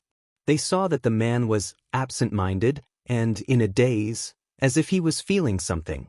He was then slightly disappointed. When he came back to his senses, he said calmly to the woman, "Perhaps I didn't make it clear earlier. My time is actually much more precious than Madame Shintu's life. If you blink, I will take it that you agree to hand over the 2 maps. I will count to 3. If I don't get an answer, then you will be carried into the general's residence today." The woman who was about to suffocate to death used the last of her energy to blink. Only today did she know that it was so difficult for a person to blink. The truth that made her feel the most despair was another matter. Her true life-saving talisman was not the arrogant 8 horsemen retainers on the surface, but the old coachman who did not show his strength. He was a true second-grade master. However, the coachman did not notice the change in the carriage. During this time, she intentionally or unintentionally raised her voice and flirted with the man beside her. Logically speaking, with the old man's second-grade realm, he should have known what was happening behind him. However, the carriage was still moving forward steadily. Could it be that this man who looked less than 30 years old was a first-grade master? Was there such a person in the Beimang Jianghu? The Beimang Jianghu was not like the Liang Jianghu that was far away from the imperial court. There were no secrets to speak of. The man who was sitting cross-legged did not move. The woman, who was the first daughter of the Shinto family, was able to breathe again. The man calmly said, "Madam Shinto, your coachman was once a second-grade complete martial artist. He used a knife with his left hand. Unfortunately, his organs were severely injured when he was about 40 years old. All these years, he had been nourished with the Tao De Sect's precious medicine to maintain his second-grade realm. Am I wrong?" Chapter 2035. The woman's expression was unsettled. She treated him as an enemy of the Shinto family clan that had been lurking for many years. He knew her family well, or else how could he expose the old coachman's background? The man said with a sarcastic smile, "The reason why I'm saying this is to tell Madam Shinto something. If you cause trouble and delay my time, it really won't be difficult to wipe out a small general's residence." The woman sucked in a cold breath. She sat up straight and removed all pretense. She turned her head and asked in a deep voice, "Sir, do you really only want 2 maps? You won't kill me, and you won't kill anyone in the city?" The man nodded and then closed his eyes to rest.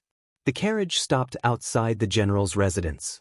Madame Shinto had planned to let the old coachman retrieve the maps while she remained in the carriage as a hostage. However, the strange man was conceited enough to let her get out of the carriage. He only needed a servant to bring the maps, and did not even need her to appear again. The woman could not help but be speechless. She told the 2 weak scholars who were supposed to be the new male companions to scram. She silently walked into the residence, and in less than 5 minutes, returned with 2 rolls of Beimang military maps.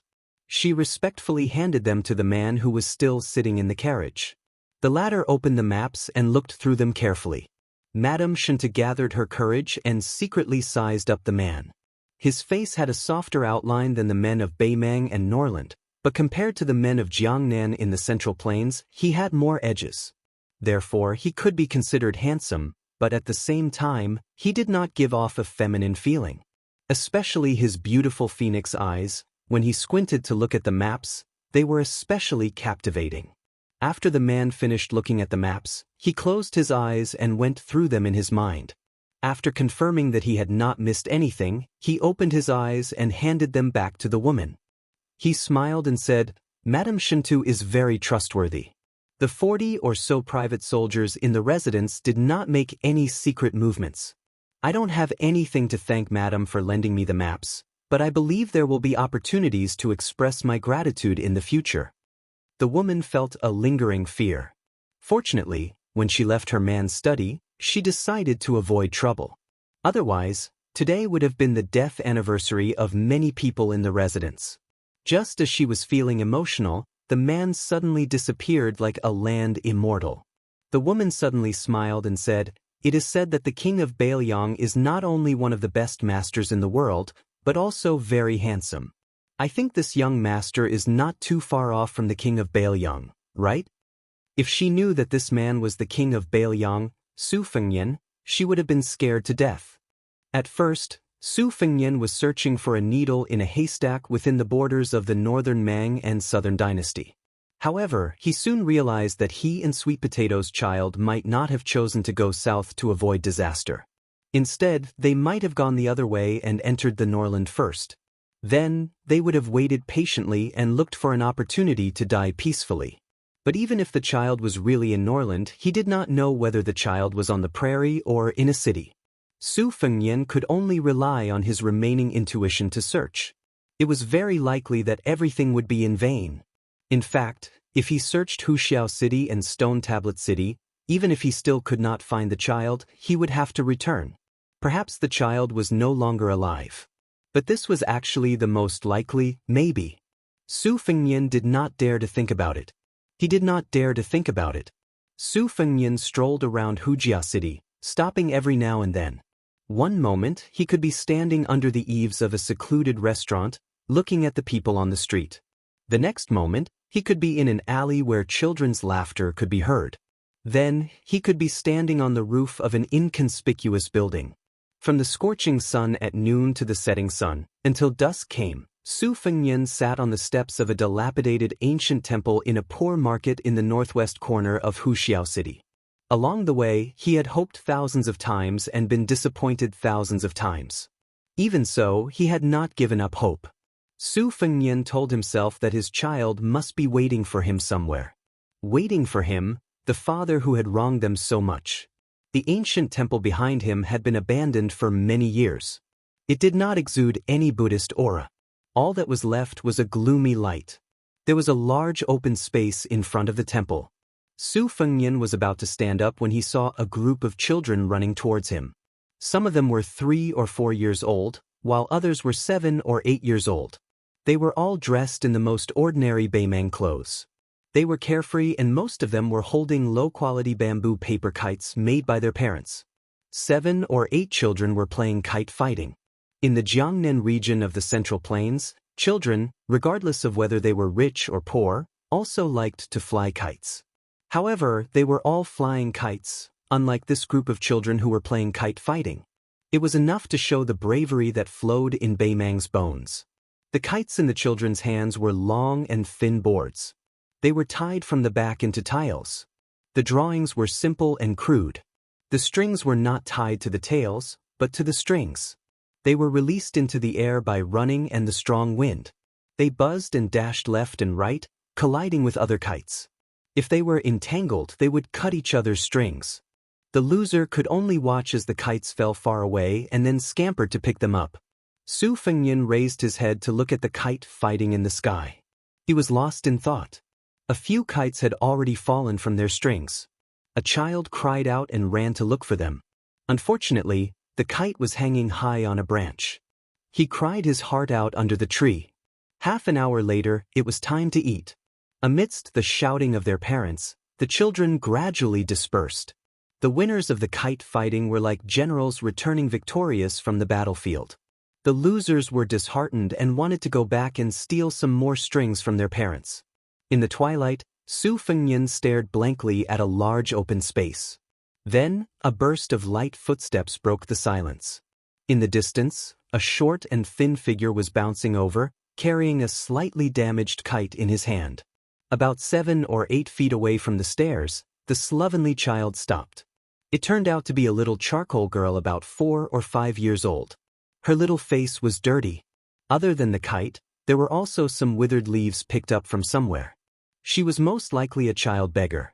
She stared at the obstacle sitting on the stairs and revealed a fleeting sense of wariness. However, she quickly recovered her cheerful and bouncing posture. She stepped past Su Fengnian onto the stairs and was about to enter the ancient temple. Su Fengnian smiled. He might be sitting in front of her door, so it was no wonder that she was a little unhappy. At this moment, 4 or 5 children ran over from the distance. The leader was about 8 or 9 years old, holding the hand of a child who had previously lost a kite fighting in the open space. When they saw the little charcoal behind Su Fengnian, they immediately began to make a racket. The child behind Su Fengnian was already vigilant enough. He almost immediately threw the kite into the courtyard. Unfortunately, it still fell into the eyes of the group of children. The few children rushed up the stairs, and the oldest one punched the little girl's shoulder. He coldly snorted and threatened, "Thief, scram and pick up my little brother's kite, then kneel down and beg for mercy. Otherwise, I'll tear down your lousy home." The girl who was punched fiercely staggered and almost fell. She stuck out her chest and sneered, "Who's a thief? Your whole family are thieves." The kite landed on a tree.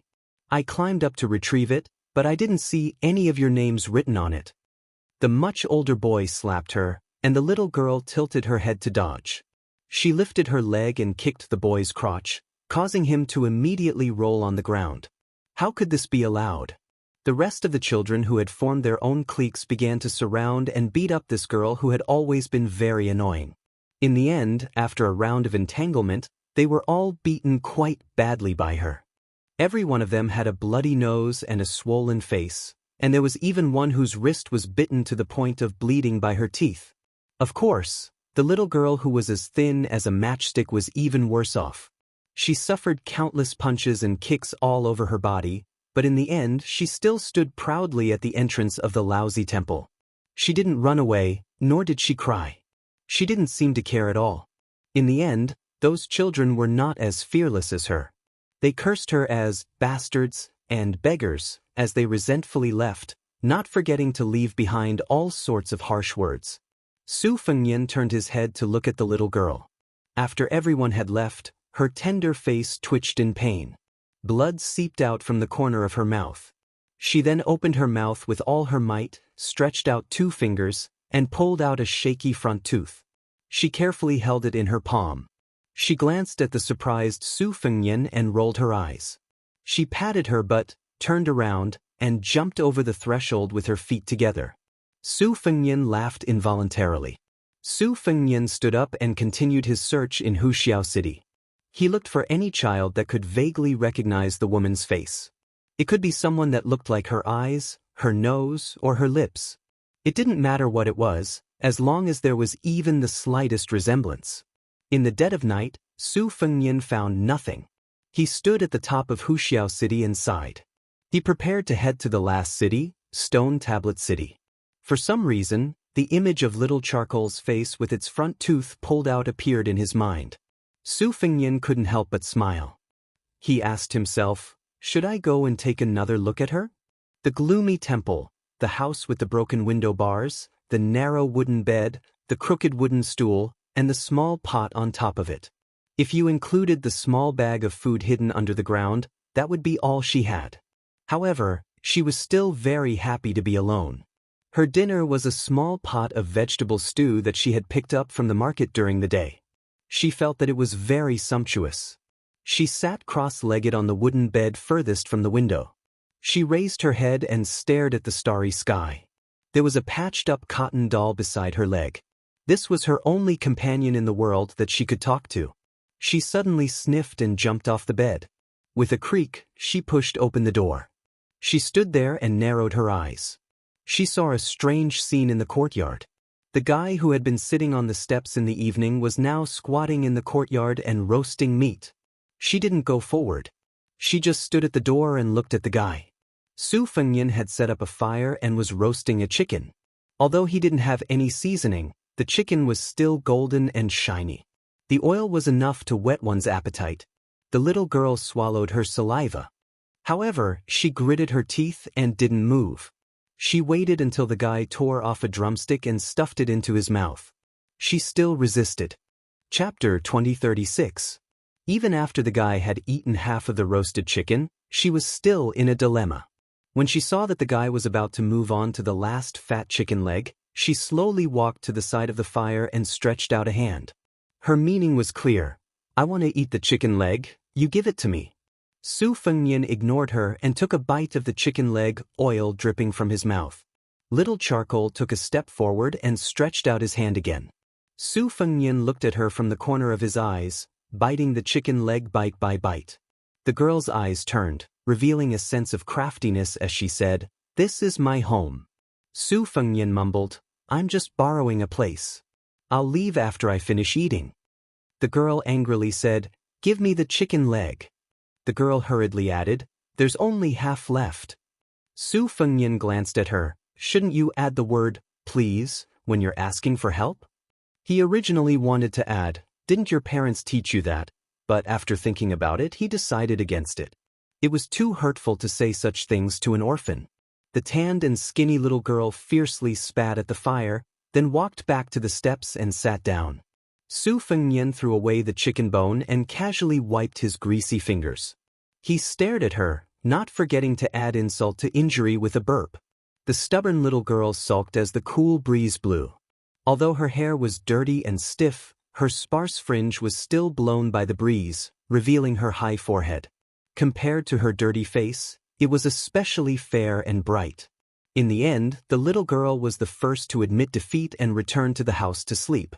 Su Fengnian sat in the courtyard like an old monk in meditation, resting with his eyes closed. During this time, she stepped on a small wooden stool several times to secretly peek through the windowless window. Only late at night did she tiptoe back to her little bed. At dawn, the little girl gently pushed open the door. In the end, she saw that annoying guy still in her house. She didn't dare to chase him away and simply pretended that he didn't exist. Out of sight, out of mind, she carried the broken kite and climbed up an old tree, then jumped onto the roof. She raised the kite high above her head and ran around like a tireless little wild cat. Su Fengnian stood up and stretched. He raised his head and saw that little charcoal was looking down at him. Her cold eyes were filled with a sense of scrutiny that didn't match her young age. Su Fengnian amiably asked, "Your parents are gone?"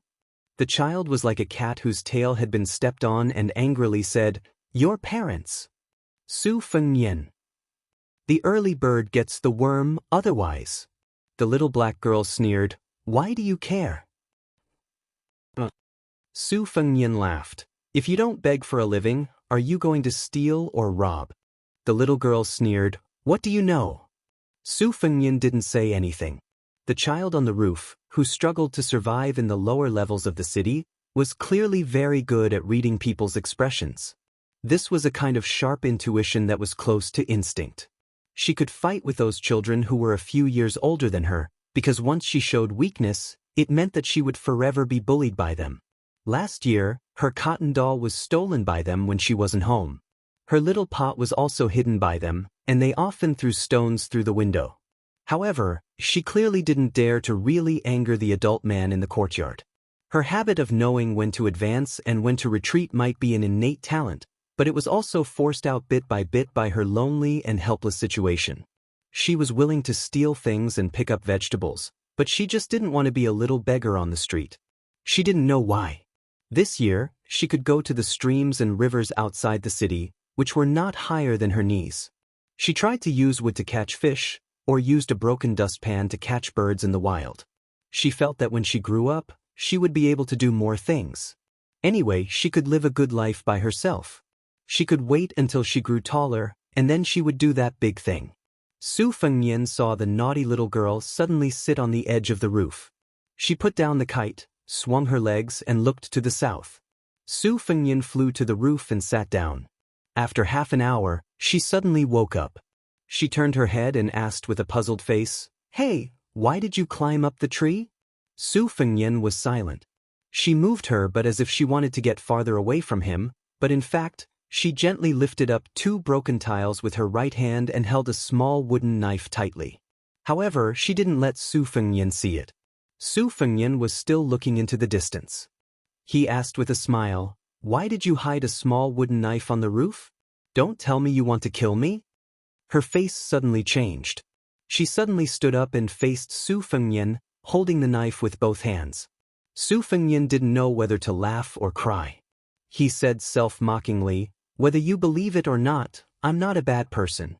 Well, to be precise, I might be a bad person, but I definitely won't have any bad intentions towards you. You can count it yourself. Is there anything valuable that I want? Is it a wooden knife? Is it a small broken pot or this broken house?" She seemed to smile innocently. She said that's right, and waved the wooden knife a few times. However, Su Fengnian didn't need to look. He could clearly feel that her body was still tense. Su Fengnian was a bit puzzled. Had this child been bullied badly by those homeless people over the years? Otherwise, how could she be so sophisticated? She giggled and sat down again. She took out a blunt knife from under the tiles. She took the initiative to wave it at Su Fengnian, as if showing off that she had a knife. She saw that Su Fengnian didn't turn his head. She relaxed a bit and began to sharpen the knife. The small wooden knife was still a half-finished product. She had to continue refining the knife. Su Fengnian found that this little girl's expression would be quite meticulous when she was focused on something. Su Fengnian couldn't help but smile. He remembered his childhood. Was there a time when he was like her? He chatted with her, asking and answering questions. She didn't speak most of the time. What's your name? There was no response. Do you have friends? Of course. It was the cotton doll that they depended on each other for survival. How old are you? Why are you asking this? Did you make this small wooden knife yourself? She rolled her eyes. She was very dissatisfied with his obvious question. Your wooden knife is too different.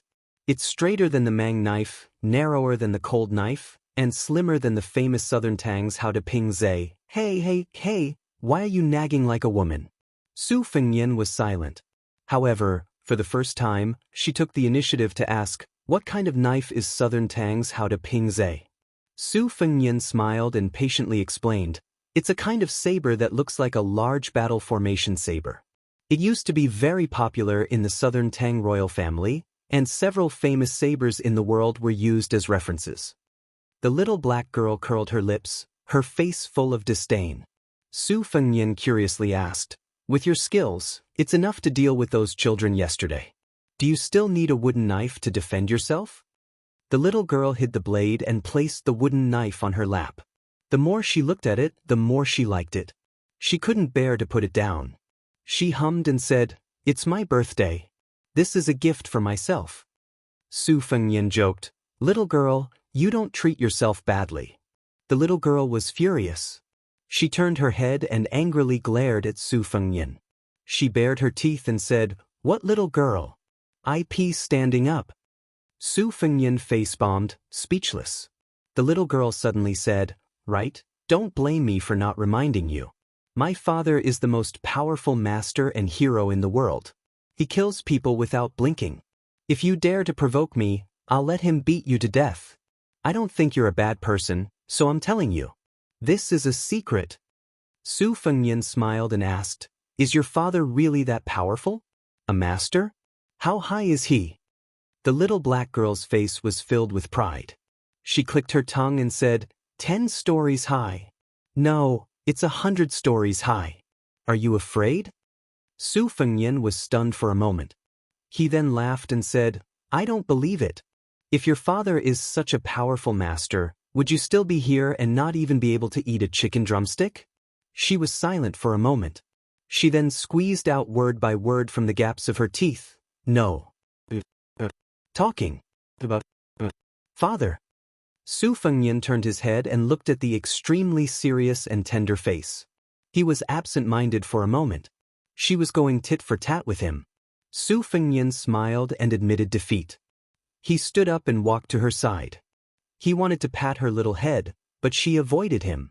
Su Fengyan said gently, little girl, I'm leaving. I'm going to Stone Tablet City to find a child around your age. She will definitely be as pretty as her mother. She waved her hand like an old woman and said with a smile, go. We'll meet again if fate allows. Remember, don't be so petty the next time we meet. Otherwise, if you're so petty, you might not be able to find a wife. Su Fengyan was afraid of scaring the little girl, so he didn't go straight to Stone Tablet City. Instead, he gently jumped into the courtyard and pushed open the courtyard door. He waited until he reached a dark corner in the alley before suddenly disappearing. The little girl with a dark face didn't have any melancholy emotions. When Su Fengyan left, she let out a sigh of relief. She slowly squatted down and hid the short wooden knife with her little butt.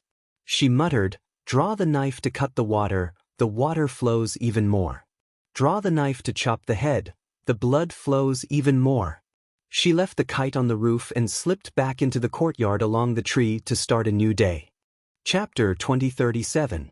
It was not an easy task for an orphan who had no one to rely on to survive.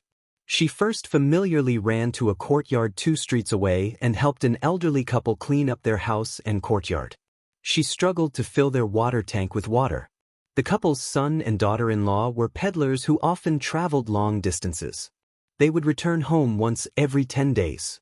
At that time, they would give her more than 10 copper coins. Sometimes they would even give her credit. After finishing her work, she would wander around the streets. When she heard that there was a wedding or a funeral, she would remember it in her heart. She would secretly freeload a meal.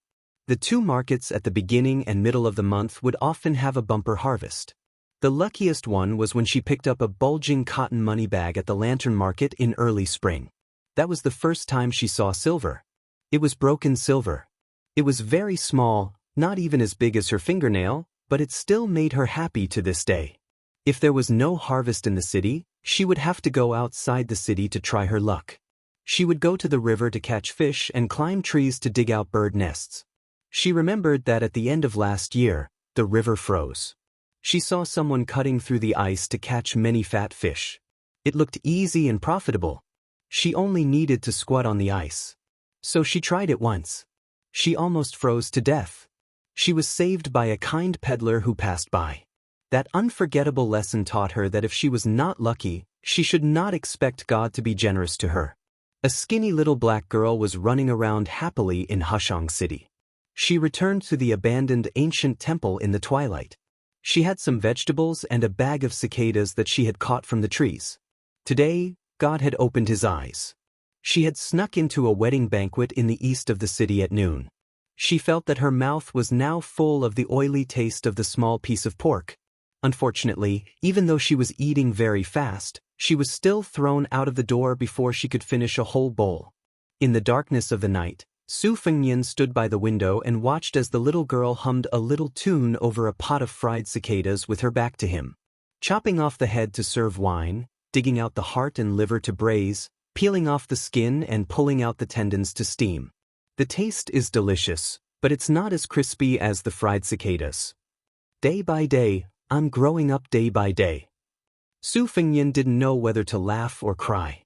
However, when he saw the little girl carefully pick up a fried cicada and put it into her mouth, looking at her thin and weak back, and imagining her probably very satisfied expression at this time, he, who was not soft-hearted to others and himself, began to feel sad. When a person reaches adulthood, no matter if it is a blessing or a hardship, they can't blame the heavens or their parents. But she was still so young. Su Fengnian sighed. He still didn't find anything in Stone Tablet City. Logically, he should immediately return to the Baoyang army. However, on the way back, he thought of this little piece of charcoal and inexplicably returned to the ancient temple in Huyen City. The little girl suddenly turned her head and saw Su Fengnian outside the window. She was stunned for a moment, then continued to eat the delicious fried cicadas with her cheeks moving. Taoya's cravings were particular about not eating unless it was in season. However, poor people had no choice but to eat when it was in season. If it was in a rich family, fried cicadas would be considered an unconventional dish. Although it wouldn't be on the table, it was still a rather vulgar and elegant dish. The little girl asked curiously, "You didn't go to Stone Tablet City?" Su Fengnian nodded. She hesitated for a moment. Although her heart ached, she pretended to be magnanimous and said, "Hungry? Have you eaten? If you haven't, let me treat you to a meal?" Su Fengnian smiled and said, "Sure." The little girl clearly hoped that this fellow would reply that he had eaten, but she couldn't change her mind. She could only bitterly wave at Su Fengnian. There were still 7 fried cicadas in the pot. She took 4 of them to her side. She glanced at that fellow from the corner of her eye and returned one to him. Su Fengnian squatted down facing her and put one of the fried cicadas into his mouth. Not only was it tasteless, but there was also an earthy taste without any seasoning. However, Su Fengnian couldn't help but think of the shabby scene when he traveled the Jianghu with old Huang. Unknowingly, a smile appeared on his face. She asked proudly, "Is it delicious?" Su Fengnian nodded and said, "It's delicious." She hesitated for a moment before patting her stomach. She pretended to be generous and said, "I'm full. You can have the rest." After Su Fengnian ate 4 fried cicadas, he shook his head and said with a smile, "No need. I can withstand hunger better than you." She tilted her head and asked, "You really don't want to eat?" Su Fengnian nodded. While she was eating the fried cicadas, he looked around. The little girl took the opportunity to look at him. She clapped her hands and asked, "Do you want to enjoy the shade?" Seeing that Su Fengnian didn't object, she took this fellow who she didn't hate or fear to climb up the tree to the roof. Together, they lay down and looked at the starry sky. She whispered, "Don't you have a home?" Su Fengnian rested his head on his arm and said with a smile, "Yes, and it's bigger than your home." She curled her lips and said, Hey, don't brag. My home is still small. Such a big place is all mine." A meteor streaked across the sky. The little girl quickly closed her eyes and made a wish. Su Fengnian said softly, "You made a wish?" "A wish." The little girl rolled her eyes and said, "Didn't your parents tell you that a wish won't come true if you say it out loud?" Su Fengnian looked at the gorgeous summer sky and said softly, "Let me tell you, in fact, whether you say it out loud or not, whether you tell others or not, it won't come true." The little girl hurriedly spat a few times and turned her head to angrily stare at this guy with a crow's mouth. Su Fengnian smiled apologetically and said, "That's my own experience. Maybe you're different." The two of them were silent for a long time. She suddenly asked, "Have you ever ridden a horse?" Su Fengnian said, "Of course, I've ridden a horse since I was very, very young." "Why, do you want to ride a horse?" She lowered her voice and said mysteriously, "Let me tell you a secret. My father has many, many horses. My father has 10,000 horses, no, 100,000 horses." Su Fengnian laughed and teased, "Little girl, do you know how many 100,000 horses are? If you let the horses run next to each other, from a high place, the backs of the horses will look like the earth." She whispered, "So it's like that." Su Fengnian lay on his side and looked at her and said, "You treated me to 4 fried cicadas, so I can grant you 4 wishes. For example, you can ask me to treat you to a chicken leg, give you 1 tael of silver, or something. I will try my best to satisfy you. How about it? Am I not a bad customer?" The little girl shook her head and said seriously, "My mother said to treat people with sincerity. I gave you those fried cicadas, not sold them to you. Besides, even if I really sold them, they wouldn't sell for a copper coin." Su Fengnian reached out and pinched her cheek. The little girl didn't refuse, but she didn't give Su Fengnian a good look. She suddenly sighed and said, "When I was young," Su Fengnian couldn't help but laugh and interrupted her, "You're also very young now." She stared at him and continued, "When I was young, my mother said that in the far south, every summer, there would be something called fireflies. They would fly around and they were very beautiful." Su Fengnian smiled and said, "That's right. The poets there like to call them Shaozhu, nightlight, Jingdun, and so on." She blinked her sparkling eyes and curiously asked, "Do they really emit light?" "I asked my mother, but she didn't tell me. She told me to ask my father, but my father didn't tell me." Su Fengnian seriously replied, "That's because the fireflies have light sacs in their tails. They emit a yellowish-green fluorescence." Su Fengnian smiled and added, "Your father is really stingy. He didn't tell you this." She raised her fist and put on a posture that said, "If you say bad things about my father again, I'll hit you." The little girl sighed. Su Fengnian also sighed for no reason. The two of them continued to not speak. Su Fengnian crossed his legs and enjoyed this rare moment of peace. Ever since Liang Mang started the war, in these 4 years, there had been endless flames of war, endless sounds of war drums and horse hooves, endless battles, and endless people killed. Perhaps in the future, the history books would use the words great waves and spectacular to describe this war. But as the people involved, no one could truly take a breather. Su Fengnian had always felt that he was far too inferior to Su Xiao. Leading troops to war was like this. Being a father was even more like this. Su Xiao, this father, had left him the hereditary title of King of Bailiang and 300,000 cavalry. Su Fengnian had been young and frivolous for 20 years. In Bailiang, His Royal Highness had been even more unfettered than the Crown Prince. This was the so-called, a family of good deeds will always have more to celebrate. And when it was his turn to be a father, where was his child? Was this the a family of evil deeds will always have more to suffer? A gentle voice sounded in his ear. "Homesick?" Su Fengnian sighed. "Yes." The little girl imitated Su Fengnian.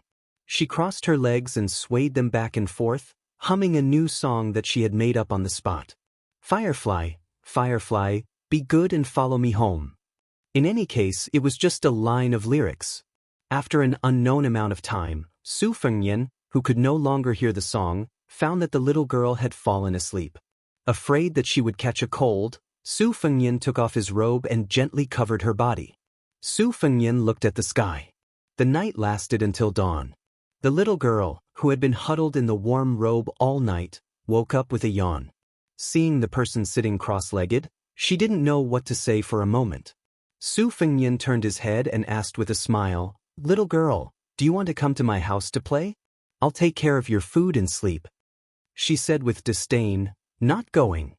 Perhaps she was afraid that it would be hurtful to reject his good intentions so directly. She grinned and said, "Sorry, I can't wander around." Su Fengnian reached out and rubbed her messy hair. "It's okay, I'll come and play with you in the future. Next time you come, can you bring a drumstick?" Pinky swear. The adult and the child solemnly pinky swear. Su Fengnian's smile didn't change, but he quickly got up and looked in the direction of the city gate. Chapter 2038. The little black girl followed her line of sight and looked around. Suddenly her face turned pale. Hundreds and thousands of black dots were flying and jumping on the roof, heading straight for her little house. Su Fengnian explained softly, "Don't be afraid. Those people are looking for me. I'll definitely find a safe place for you after this. I guarantee that you'll have drumsticks to eat every few days." Previously, he was moving swiftly and stealthily in the several states of the Southern Dynasty. Even if Beimang had Qi cultivators following him, they couldn't find the opportunity to mobilize troops to intercept him. However, it was different in the Aquarius state in the hinterland of Norland. Looking at the situation, not only did the spiderweb army come out in full force, but there were also several elite cavalry rushing over. But the little girl's lips trembled. She said in a trembling voice, "No, they're looking for me." She suddenly pushed Su Fengnian and screamed, "Run, run! Don't worry about me." Su Fengnian's face was full of shock. She lowered her head to look at the child who was at a loss for some reason. She tugged at his sleeve and looked up with red eyes as she choked out, "Mother is gone. Uncle Su is gone. Brother Tongguan also lost an arm because of me. It's all my fault. Leave, quickly leave." Su Fengnian felt as if he was struck by lightning. The little girl released her hand and hurriedly pulled out a long and narrow wooden knife from under another tile on the roof. She quickly stuffed it to Su Fengnian and raised her arm to wipe her tears. She squeezed out a smile and said, "Run as far as you can. I mean, if you can find my father one day, tell him that this is a gift from me. Also, my name is Sun Yanliang. Also, my nickname is Little Sweet Potato." She grinned brightly. "My father is Su Fengnian. He's the king of Bailiang. He's very powerful, right? I didn't lie to you, did I?" Seeing that the black dots were getting bigger and bigger, she pushed the fool who was holding the wooden knife and said angrily, "Why aren't you running? You'll really die." Su Fengnian slowly squatted down and pressed his forehead against hers. At that moment he hugged her. Not only were tears streaming down his face, he also began to sob. The spiderweb spies who had entered Wuxia city with the mentality of certain death landed on the nearby rooftops. Seeing this scene, this large group of cold-blooded death warriors were somewhat stunned. The king of Bailiang who made the entire Beimang dynasty tremble in fear, the invincible man who had severely injured the martial god Tuoba Bodhisattva and had yet to recover, was crying. The encirclement grew thicker and thicker, but the spiderweb death warriors were well aware that in front of this man, they were nothing more than pawns who were using a few hundred lives to buy time. The little girl named Sun Yanliang had a determined look in her eyes as she clenched the short wooden blade in her hand. Su Fengnian let go of her, but he didn't wipe the tears off his face. Instead, he reached out to help her wipe her dirty cheeks. "I'm sorry," the two of them said in unison. Little Sweet Potato meant that she had implicated him, a stranger who wasn't bad. She just didn't understand why he had to say sorry. But if she couldn't figure it out, then she couldn't figure it out. In any case, it seemed that these two unlucky fellows were going to die here. She didn't want to cry in front of those northern barbarians. She stared at his face and laughed mischievously. "It's okay. Don't worry, I won't laugh at you. Everyone is afraid of death. You saw me crying just now." Su Fengnian stood up and lowered his head. He carefully wore the long and narrow wooden blade that had been carved by the child according to the shape of a cold blade and hung it at his waist. He said softly, "I found you, little sweet potato." The spiderweb death warriors were inside the city. Outside the city, there was a cavalry army of around 10,000 people. The sun rose from the east, and the rays of the eastern sun were like a tide that slowly pushed forward. Su Fengnian put a hand on little sweet potato's head and looked into the distance. He softly said, "Little sweet potato, father wasn't able to protect your mother, but I will definitely protect you. Today we will go home together." The child stood beside Su Fengnian in a daze, and then she burst into tears. Since she was sensible, this was the first time she had cried so heart-wrenchingly. Even when she left Dunhuang with her mother, she was very sensible and didn't cry out loud. Even when she saw Brother Tongguan's arm being chopped off, she only covered her mouth and didn't dare to cry out loud. She loudly cried, "You didn't protect mother well. I don't want to call you father. I miss Grandpa. If Grandpa was here, I would definitely let him hit you. You are the biggest villain in the world. Give me back the wooden blade." "I won't give it to you. I don't want to make a wish. I will quickly grow up and find you." Su Fengnian's eyes were cold as he looked at the spiderweb death warriors. Hearing the angry words of the sad child, the famous king of Bailiang's lips slightly trembled.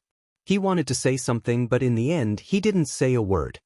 He clenched one hand into a fist, and the palm of the other hand was pressed against the rough handle of the long and narrow wooden blade.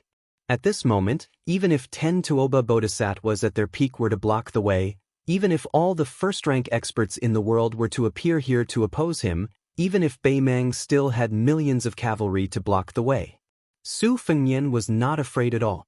Su Fengnian's tears continued to flow, but his smile grew. "Little sweet potato, I found you." Su Fengnian let out a long breath. Just as he was about to let go of his hands and feet and fight, she suddenly tugged at his sleeve. He crouched down, his eyes full of confusion. She sniffled, raised her small hand, and helped him wipe away his tears. Su Fengnian gazed at his daughter. In his eyes, little sweet potato was tanned, but more beautiful than all the children in the world. He smiled and said, "You weren't bragging. Your father, Su Fengnian, is really an expert as high as a 100-story building." After he said this, a vision suddenly appeared in the world. Huyan City. Except for this temple. It was the entire Huyan City. Tall buildings were torn apart, stone walls were torn apart, and trees were uprooted and floated up.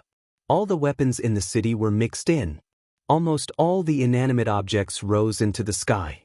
Then, on this small roof, he wore a long and narrow wooden saber at his waist, while little sweet potato held a short wooden saber. This father and daughter pair. The Tuma Pass at the border of Yuzhou no longer restricted the passage of merchants. There was a child named Zhao Yusong, who jogged to the market with a joyful expression. In the past year, he liked to squat on the small low wall with his friends, watching the Bailiang cavalry enter and leave. Their teacher from outside the village was originally the strictest. Although he was young, he was more knowledgeable than Mr. Hong. According to the new teacher, he came from the Central Plains, Gangnam-do. The teacher always liked to talk about the local conditions and customs there, saying that he hoped the students could travel to their hometown and study. He said that no matter where the student came from, they should read thousands of books and travel thousands of miles, so that they could not live in vain. Today, the strict teacher from the village actually drank alcohol. He reeked of alcohol and was drunk. The whole school could smell it. Today, the teacher shook his head and was very interesting. He almost fell down a few times, but in the end he said to them, "Bailiang has won, we have finally won, not only the north. The southern dynasty of the Mang barbarians is under the iron hooves of Bailiang. 2 great Turks have taken the initiative to surrender. Ha, even the grassland of Bailiang can't be protected." Zhao Yusong ran happily and quickly today, leaving his peers far behind. He ran to the low yellow wall and squatted beside a little girl who had been waiting there for a long time.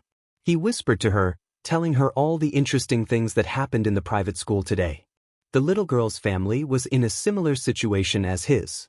Although they were not from the same village, their mothers were very close. They often visited each other's houses. Many people in the private school laughed at them for being betrothed. Zhao Yosong's face would turn red every time, but he was unwilling to deny it. He was not stupid. He liked her a lot. She was fair and chubby, and her eyes were so beautiful and watery. It would be strange if he did not like her.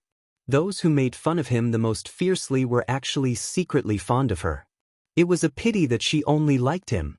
After quietly listening to Zhao Yusong, the little girl lowered her head and said timidly, "My mother is going to get married. That person just came to propose marriage." Zhao Yusong was surprised, and then asked in a low voice, "Is it Lu Biaozhang from your village?" The little girl nodded vigorously. Zhao Yusong sighed heavily, and then comforted her like an old man. "It's okay. Although Lu Biaozhang is 5 or 6 years younger than your mother, he is indeed a hero. Otherwise, how could he be the head of our Bailiang crossbowmen? I believe that he will definitely treat your mother well." The little girl tugged at his sleeve and whispered in his ear, "I heard that your teacher likes your mother." Zhao Yuling, who was in the dark under the light, was really shocked this time.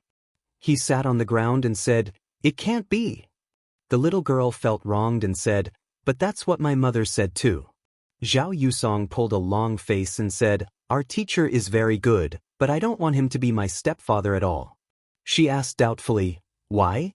"My mother thinks that Mr. Zhang is very good. He is good-looking, has a good temper, and is also very knowledgeable. The last time your mother came to my house, my mother even persuaded your mother to agree." Zhao Yusong shook his head vigorously and said, "No, no. My mother can't marry him." She frowned, then pouted and said angrily, "Do you think that a scholar like you will be embarrassed if your mother remarries?" In fact, she was afraid that he would not like her. After all, her mother had remarried. Her mother always told her that Zhao Yusong was the most precious scholar in the world. He would definitely be successful in the future, and she could not let him go. Zhao Yusong quickly waved his hand and said, "No, no. If my mother really likes someone, I can't wait for my mother to be happy, but I know that my mother doesn't like Mr. Zhang." In fact, Zhao Yusong was lying. He actually didn't know whether his mother liked the private school teacher or not. In his heart, he hoped that his mother would marry that person if she really wanted to. Chapter 2039. However, if his mother really liked Mr. Zhang, he could only accept his fate. Alas, he was worried. The two children sat side by side on the wall, each with their own thoughts.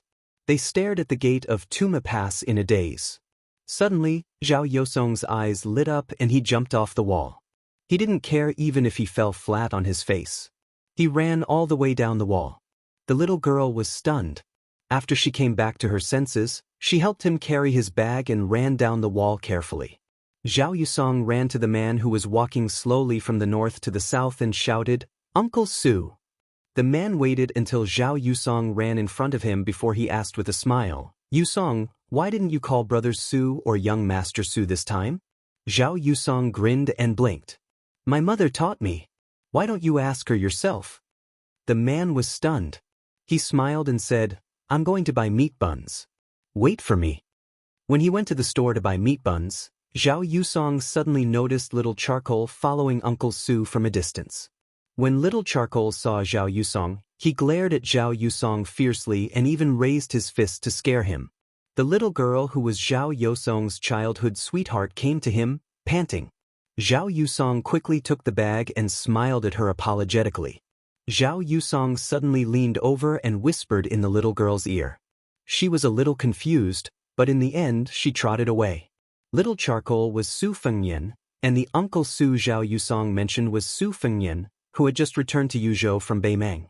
Unless Su Fengyan's father was in a hurry and carried the little sweet potato all the way, she would deliberately keep a distance of more than 10 steps from him as long as she walked by herself. She had a posture of, "I promise I won't lose you, but I won't get close to you."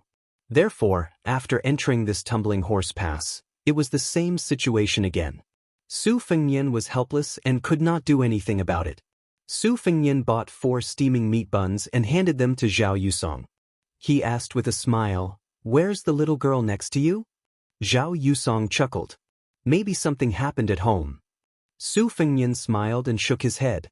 He turned around and walked towards his stubborn daughter. The latter did not run away. After taking the meat bun, she did not wait for Su Fengnian to tell her to eat slowly. "Be careful, it's scalding." Su Fengnian gasped. He didn't say anything unnecessary. He just endured his heartache and quickly turned away. As expected, it was only when he turned around that the little girl held more than half of the meat bun in her hand. She stuck out her tongue and fanned herself with her small hand. The corner of Zhao Yosong's mouth twitched as he watched. He thought to himself, "Is this little charcoal hungry or is it a little stupid?" Su Nianliang, who was used to being observant and alert, quickly widened his eyes and glared at Zhao Yusong. He raised his small fist at him again. Su Fengnian reached out and patted her little head. "Don't be so rude." The little girl turned her head away fiercely. She tilted her head and blew on the steam and fragrance of the meat bun. After waiting for a moment, she held the bun with both hands and took a few bites. She finished it in an instant. What a real man. Zhao Yusong rolled his eyes. I can't afford to offend him. Su Fengnian handed over another meat bun. Then he squatted down and helped her wipe off the oil that had splashed on her clothes. Zhao Yusong saw this scene and felt a little envious. Suddenly he felt a little sad. He turned his head and quietly wiped his face. Su Nianliang rolled her eyes even more when she saw the silly goose's inexplicable actions. Although Su Fengnian did not turn his head, he understood the general reason. He gently said to his daughter, "Little sweet potato, don't do this." Little Charcoal, who had a long and narrow wooden saber hanging from his waist, turned his head fiercely again. Su Fengnian sighed and stood up. When he turned around, he saw the kind and gentle girl, Su Qing. She was a little out of breath, a little shy, but also a little expectant and happy. She didn't say anything, but her clear eyes seemed to be saying something. Zhao Yusong first winked at the little girl, then broke the silence. "Uncle Su, my mother just opened a small cloth shop in the market. Why don't we go take a look?" Su Fengnian hesitated. He turned to look at little sweet potato and was about to decline. Su Qing, the little girl who had once personally embroidered a python robe at the Golden Silk Weaving Bureau, came directly to little sweet potato's side for some reason. She crouched down and picked up the little girl. She stood up and looked quietly at Su Fengnian. Su Fengnian looked at little sweet potato, who was flustered but did not struggle too much. He felt a little amused and nodded. Zhao Yusong and his childhood sweetheart led the way in front. Su Qing gently asked, "Little girl, what's your name?" The little charcoal child immediately cried. "My name is Su Nianliang." Su Qing softly said, "Yes, you look like your father." Little sweet potato wiped her tears and shook her head. "I don't look like him. I only look like my mother." Su Fengnian was a little curious why little sweet potato was so intimate with Su Qing. It was probably Su Qing's unique gentleness that came from the bottom of her heart that made this lonely and helpless child feel nostalgic. And this extremely sensitive child had an inexplicable talent for distinguishing between kindness and malice. At that moment, Su Fengnian's eyes instantly turned red. He turned his head and gently exhaled. On the way to the south, Su Fengnian had suffered a lot. If she had the slightest interest in chatting, "Su, how many women do you have in Bailiang?" Oh, you're so hesitant. That means a lot." "You're indeed the king of Bailiang." If she was in a particularly bad mood, "Su, do you believe that I'll beat you into a pig's head with a wooden knife?" "I believe you." "You don't believe me at all." Dozens of wooden knives were thrown at him. He didn't dodge. If she was in a slightly better mood, "Hey, is that Mount Qingliang that you mentioned as big as my house?" "Yes, it's a little bigger." "You're lying." Yet another round of wooden sabers. But it was less than when she was angry. If she was in a rare good mood. "Hey, Su Fengnian, is Jiangnan a place further south than Bailiang?" "Yes." "Then have you seen the sea?" "It's very, very big." "I've seen it, but I've only seen the East China Sea. I've never been to the South China Sea. Shall we go together in the future?" "I'll go alone." "Then you'll have to wait until you're older. Otherwise, I won't be at ease." Then Su Fengnian was beaten again. Only when she was in a good mood, little sweet potato would ride on her father's neck, put her little chin on her father's head, and didn't say a word. She just sniffed gently, but she didn't cry out loud. Occasionally, when the two of them rested halfway, little Sweet Potato would look to the north alone, lost in thought.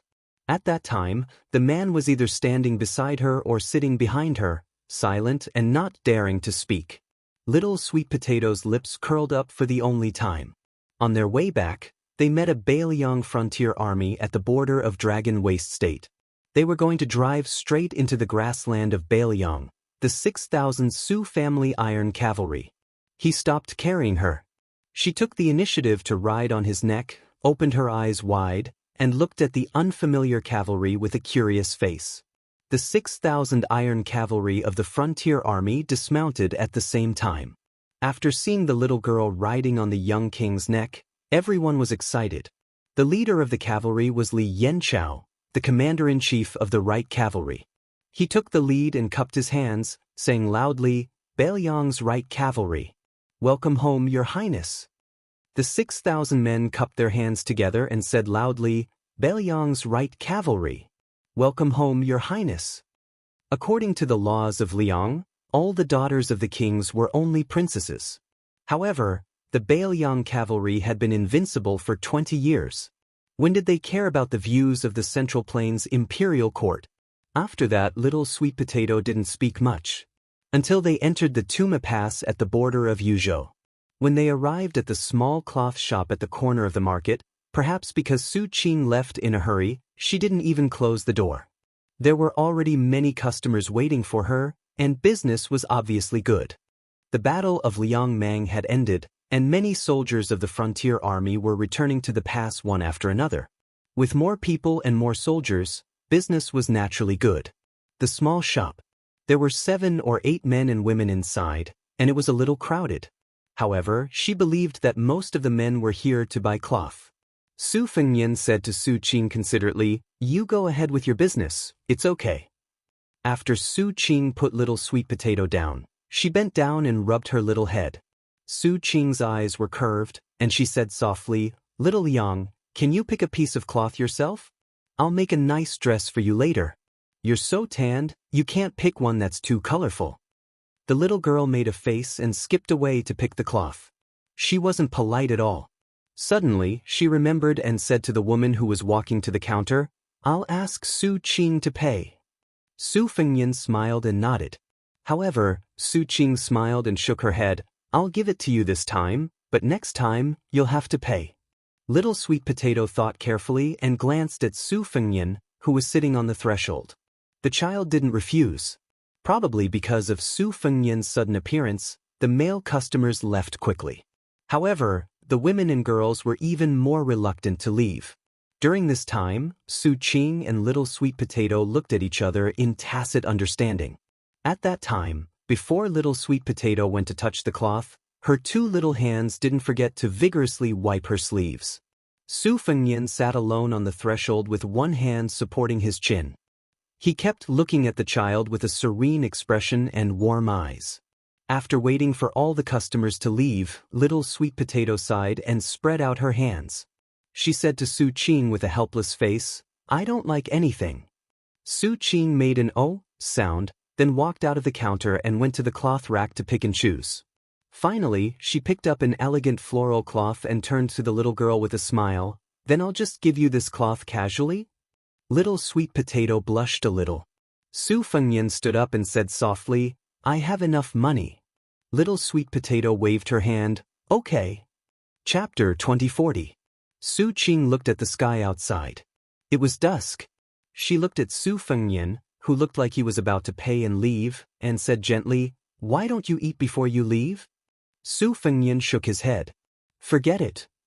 Little Sweet Potato suddenly asked, "Do you have any fried cicadas?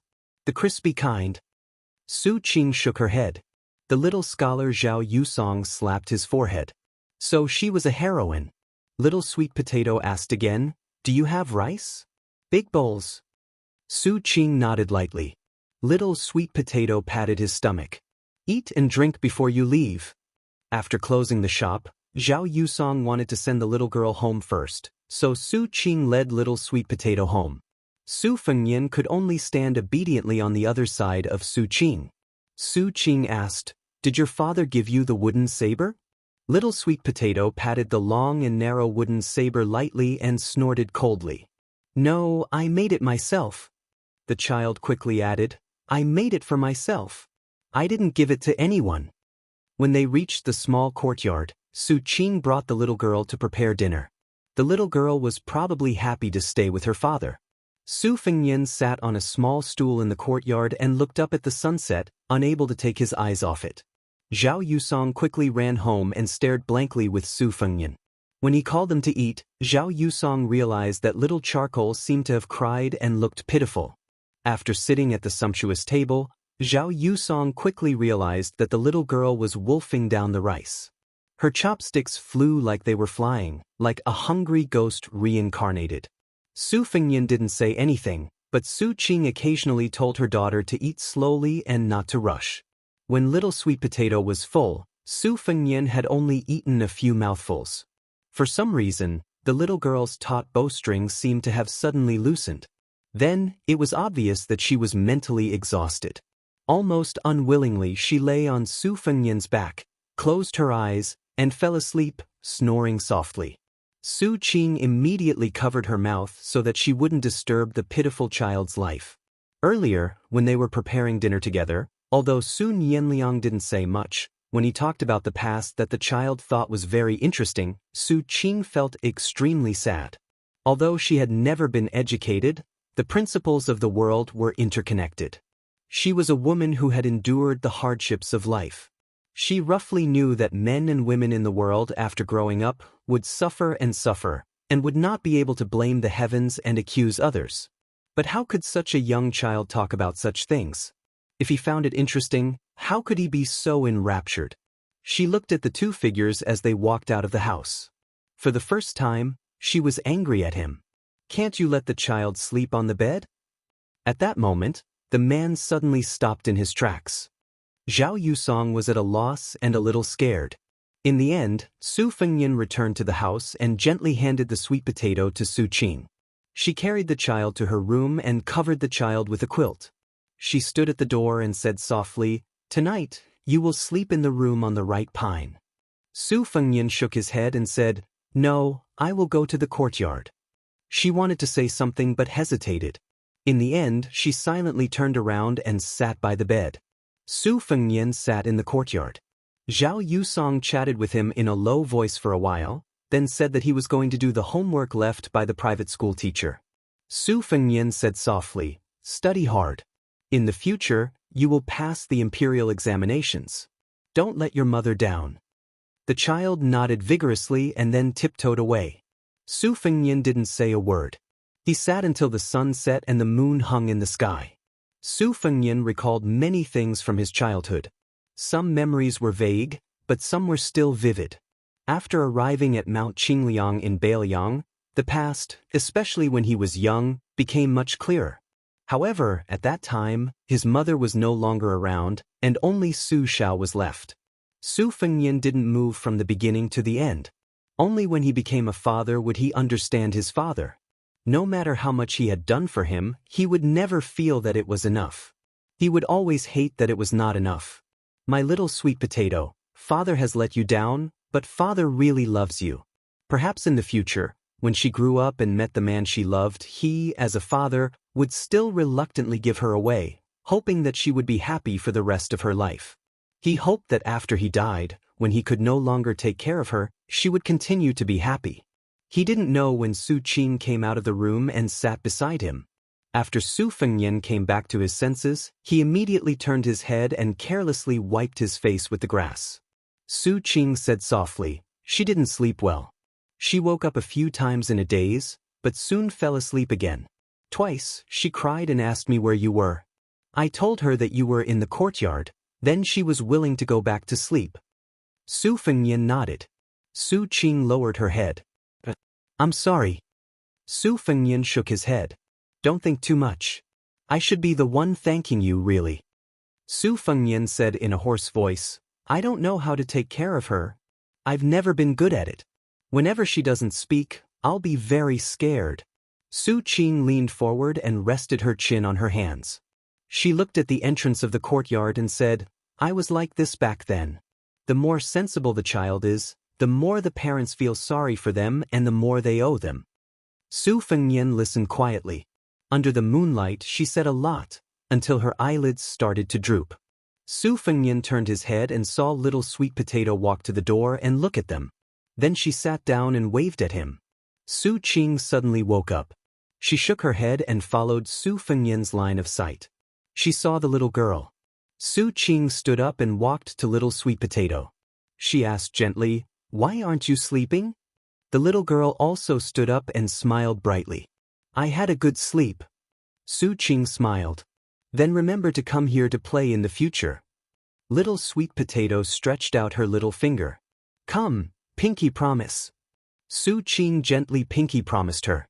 Su Fengnian smiled and squatted down, waiting for the child to lie on his back. Little Sweet Potato lay on his back. After Su Fengnian stood up, she turned and waved her hand at Su Qing. She smiled and said, Pinky promise. Su Fengnian reminded her softly, Hold on tight. Little Sweet Potato snorted. Su Fengnian turned and smiled. Let's go. Su Qing stood at the door and nodded. The two figures flashed and disappeared. Like a rainbow, they flew to the south of Yuzhou. After about 100 miles, Su Fengnian noticed something wrong with little Sweet Potato. He stopped and asked worriedly, What's wrong? Are you not feeling well? Little Sweet Potato struggled to leave his warm back. She stood on the ground with her head lowered and didn't speak. Su Fengnian knelt on one knee in front of her, not knowing what to do. She suddenly covered her eyes with her hands, as if she didn't dare to look at her father. She sobbed, Sorry, I miss mother, sorry. I'm not angry at you, even if I am, it's only a little. Little Sweet Potato only blames herself for being useless. Father, little Sweet Potato didn't do a lot of the things mother told me to do. At that moment, Su Fengnian covered his mouth and slowly lowered his head. This man who had never retreated half a step outside the imperial astronomer of Great Peace City, outside Beiliang's Fengbei City, was afraid that his child would feel that her father wasn't the hero in her heart. Little Sweet Potato put down her hands and stopped crying. She took a deep breath and suddenly hugged her father's neck and said loudly, Father, you're not allowed to cry. Good men bleed and don't cry. She rode on his neck again. This time, he slowly headed south. Father, what are my grandpa and grandma like? Your grandpa, his temper is the best. Your grandma is the most beautiful. Then when you were disobedient, did grandpa hit you? Hi, he couldn't bear to. Then if I'm disobedient in the future, will you hit me? I also couldn't bear to. Then if bad people bully little Sweet Potato in the future, what will you do? I mean, there will be a lot of bad people, even more than last time we were in the north. A lot more. Father will beat 10 to Oba Bodhisattvas until their parents won't recognize them. And? What does that mean? You'll understand when you grow up. But I've already grown up. In Father's heart, little Sweet Potato will never grow up. Then if a woman doesn't like little Sweet Potato, will you not want little Sweet Potato? Of course not. Because Father likes little Sweet Potato the most. Sai, back then, Mother must have been tricked by you like this. When I'm angry in the future, I'll call you Su Fengnian. Father, will you be angry? Little Sweet Potato, Father will never be angry with you in this life. What if you don't keep your words in the future? Don't you have a wooden sword? That's right. Can you accompany me to the roof in the future? Can we go find those things called fireflies together? Do we have drumsticks at home? Is the blanket at home thick enough? Anything is fine. Everything is fine. Father? Don't die, okay? Don't pretend to sleep. Okay. Father. What now? Hey, I'm just calling you. Outside the city, smoke rose everywhere. Inside the city, chaos was everywhere. One must know that this city was called Great Peace City. For more than 200 years, there had never been a foreign army that attacked this Liang capital.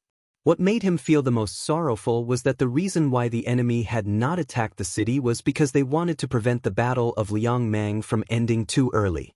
The emperor of the Zhao clan, Zhao Zhuan, sat alone in the diligent room where all the previous monarchs had studied and learned to read.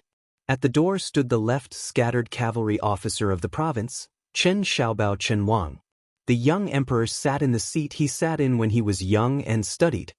He raised his head and looked at the place where the diligent teacher taught. No one knew whether this young monarch, who originally had lofty ambitions, was angry or regretful in the depths of his heart. Chapter 2041. Strangely, this emperor, from the time he was a prince to his ascension to the throne, did not have a bad reputation at all. In fact, even if he was not the eldest son of the previous emperor, his ascension to the throne was still very justified and seemed to be supported by the people. After he sat on the throne, there was nothing wrong with it. He had the magnanimity of a scholar, the bearing of a wise emperor, and the popularity of the people. But in the end, the Liang dynasty that unified the Central Plains, the old Emperor Zhao Li, and the previous Emperor Zhao Dun, passed to Zhao Zhuan and died in his hands. In the spring and autumn period, some emperors who died had to die, and some did not. The former was the Jiang Emperor of Dechu, and the latter was the last emperor of the old southern Tang. Although this young emperor belonged to the former, Zhao Zhuan did not care about his own life and death. He just wanted to understand one thing here. Why did he lose silently in the end, like a tall building that suddenly collapsed and fell apart in an instant, and there was no time to remedy it? Was it his great-grandfather's fault? Or was it the Zhao family's foundation that was on the verge of collapse in his father's hands?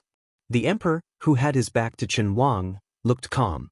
Chen Wang suddenly saw the young eunuch standing at the end of the corridor. Chen Wang wanted to say something but stopped. The eunuch walked slowly along the corridor, brushed past Chen Wang, and continued to walk. Finally, he turned a corner and disappeared. From the beginning to the end, there was no sound. Chen Wang closed his eyes, his face full of pain. It was unknown when the empress, Yan Dongwu, had arrived. Even at this moment, she was still as graceful as ever. Chen Wang made way for her and bowed. Yan Dongwu nodded and returned the greeting. She walked into the room and sat beside the emperor in silence. Zhao Zhuan turned his head and smiled. "You're here." Yan Dongwu smiled. "To accompany you." Zhao Zhuan said softly, "I thought Lu Xing would be like Wu Zhongshuan and Song Li, surrendering when he saw the situation was not good. Unexpectedly, he fought to the end and lost most of his troops. I thought that the Prince of Jiaodong, Zhao Sui, and his son, Zhao Yi, would bide their time like Gu Jianteng. Unexpectedly, the father and son led their troops to the south, and all the cavalry under their command died in battle. I also thought that Huanghuai Jidushi Su Gong would die in battle for the country just like Lu Sheng and Zhao Sui. Unexpectedly today he sent someone to give me a secret letter. In the letter he roughly said, in the present world, Su Shao no longer exists in the frontier fortress, and Zhang Julu no longer exists in the imperial court. I, Su Gong, am really not willing to die loyal to the Zhao clan in Liang. Our two Huai only have the elite troops of the frontier army left. Rather than fighting each other to the death in the Central Plains territory, it would be better to be like the Bailiang frontier army, where everybody dies facing the north with their backs to the south. Zhao Zhuan chuckled and said, "The last sentence of the border general who is the pillar of the country is if your majesty doesn't agree, I can't do anything about it." Yan Dongwu's eyes were sharp, a traitor who brings disaster to the country. Zhao Zhuan shook his head and said self-deprecatingly, "He's just not very loyal. He doesn't bring disaster to the country." In the beginning, Su Gong still won many key battles. Otherwise, the Prince of Yen and the others wouldn't have the face to continue acting like this. This letter, Su Gong, isn't for me to read. It's actually for Zhao Bing and Zhao Zhu to read. Our great General Su has put a lot of thought into this. Yan Dongwu gritted his teeth and said, "The most hateful one is Chen Jibao. The most shameful one is Gu Jiantang." Zhao Zhuan still shook his head. No matter how strong Chen Jibao's 60,000 infantry and 20,000 elite cavalry are, and no matter how skilled the white-robed war saint is at using troops, they can't completely stop the two Liao border armies from moving south. This is partly because Gu Jiantang is unwilling to exhaust his elite troops, and partly because the generals under his command have to hide their strength. Zhao Zhuan sighed and said, "No matter what, Qin Zhibao is indeed worthy of the reputation of the white-robed war saint.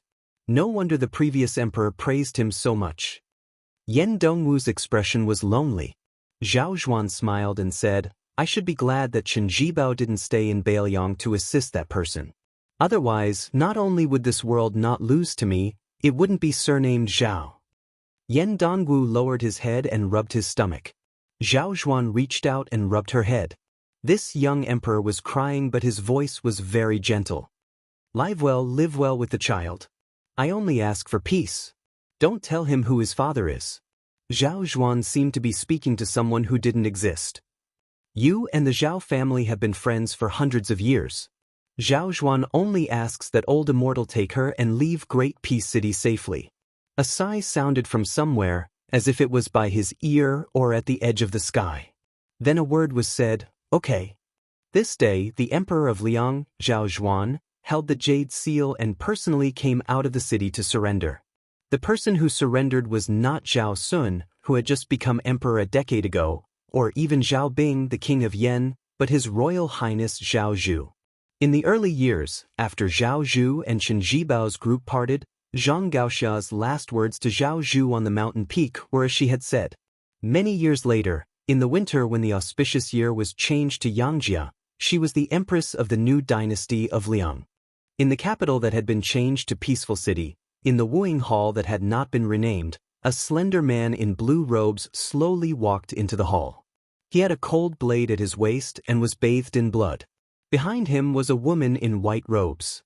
She had the spring thunder embroidered winter blades at her waist. She helped the former guard the entrance to the hall. Outside the hall were thousands of armored imperial guards. She, who was already the empress, still stood with her sword on that day. She stood in the hall and stood between two men. One was the most noble man in the world, the other was the most invincible man in the world. They had once been the best of brothers. The former had wanted to kill the latter, but he had not succeeded. The moment the latter stepped into the hall, he put the cold blade back into its scabbard. This action was filled with undisguised disdain.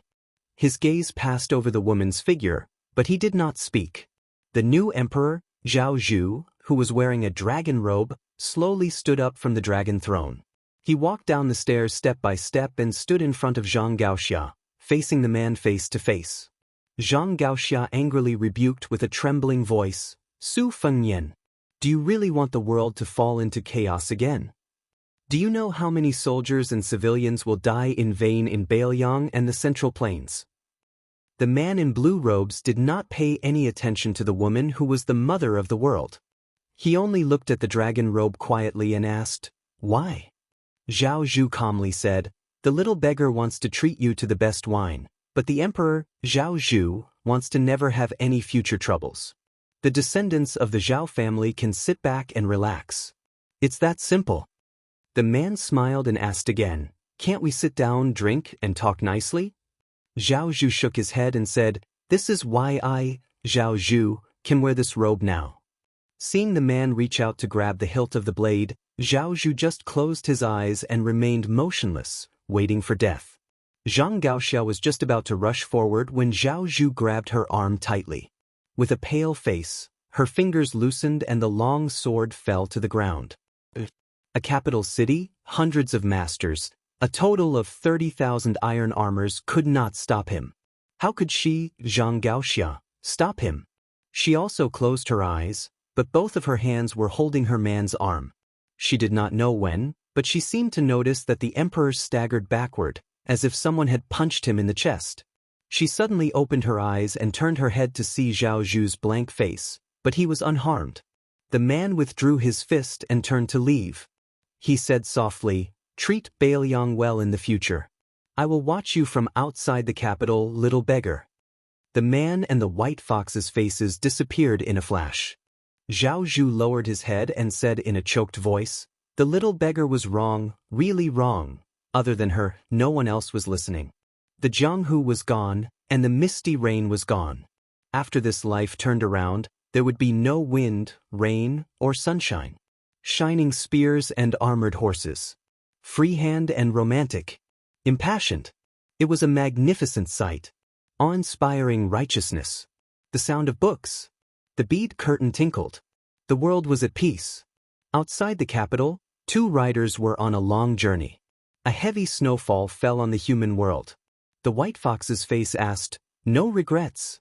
The green-robed Su Fengyan smiled and said, "Only for Bailiang with a clear conscience."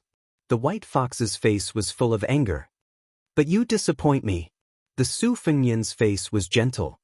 He turned his head and asked with a smile, "Then what should we do?" The white fox's face snorted and did not look at him. She blushed for the first time and said in a matter-of-fact tone, "Beggar Su, you can be my wife." The Su Fengyan gave her a thumbs up. "Skillful work. His Royal Highness must be rewarded." The white fox's face stretched and the corners of her mouth curled up. She said angrily, "But my wife's wives are a little too many. Let me count: Jiang and I, Lu Qian, Wang Chudong, Sweet Potato, Bluebird, Pei Nanwei, Huyan Guaning." She kept counting, but why did it feel like there was no end? Someone looked up at the sky. What a heavy snowfall. It seems to be about the same size as when we first met back then. She held back her laughter and also looked up. She sighed softly and said, "Yes." In the heavy snow. Compared to the embroidered winter back then, there was the spring thunder. Now there was a cold knife. The Jianghu in the snow started with them and ended with them. A good beginning and a good ending. Hashtag. In the end, Zhang Xiao Air served the wine. There was a small town. Perhaps because it was too far away, it escaped the smoke of spring and autumn in the early years. This time, it escaped the flames of war in the Central Plains. From beginning to end, there was no sound of the cavalry in the novel or the clanging of the armor in the storyteller's mouth.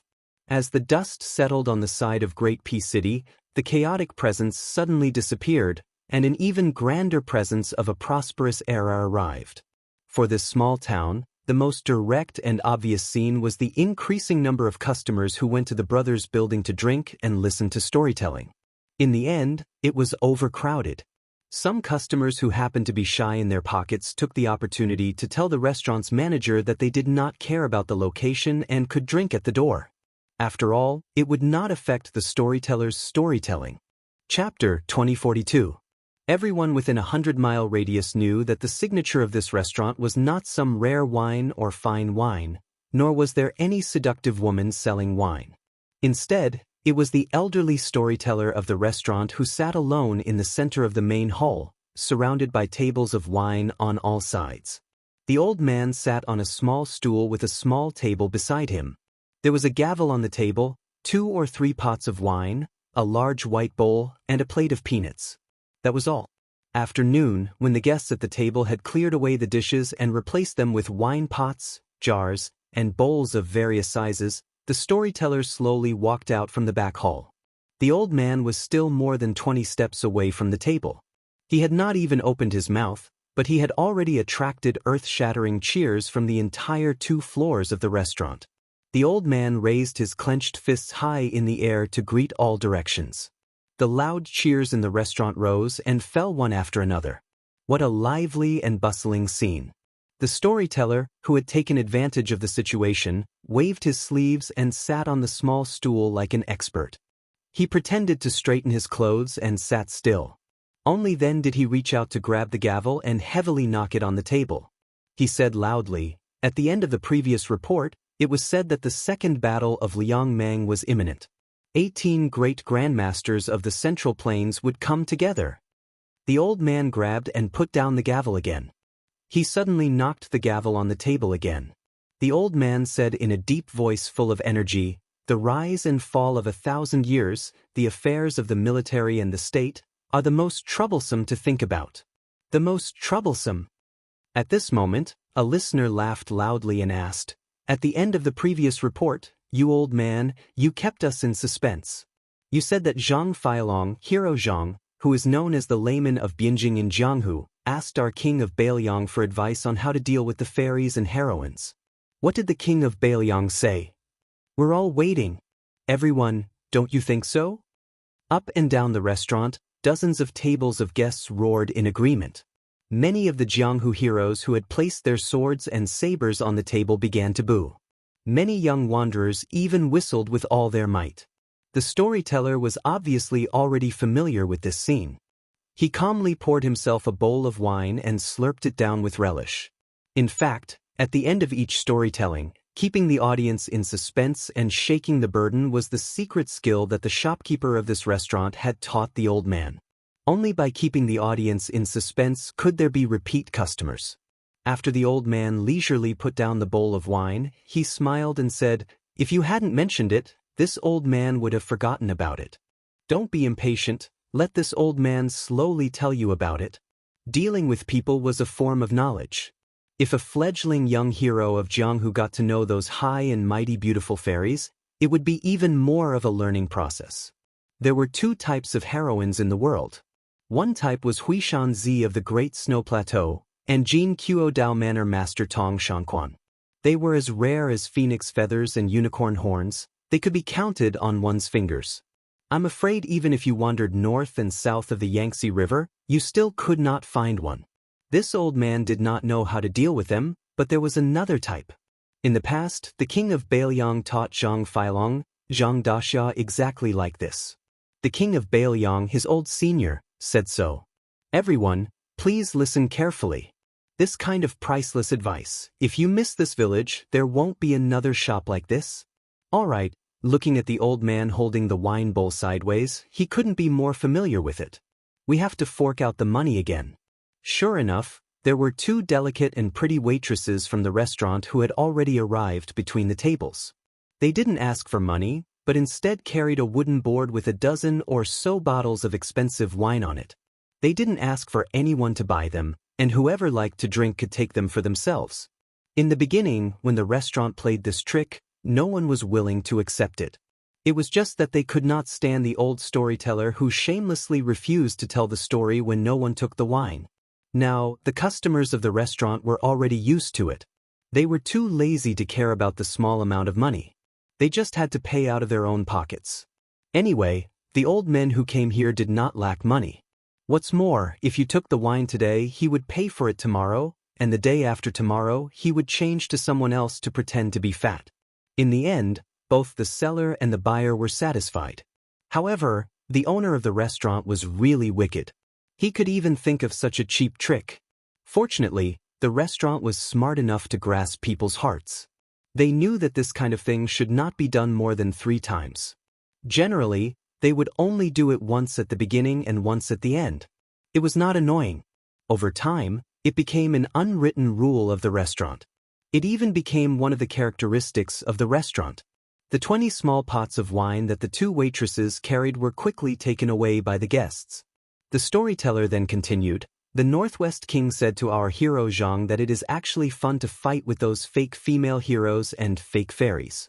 According to the king, first of all, you must remember that you must not surrender before fighting. You must not feel that you are inferior to others, and that those fairies and heroines are naturally superior.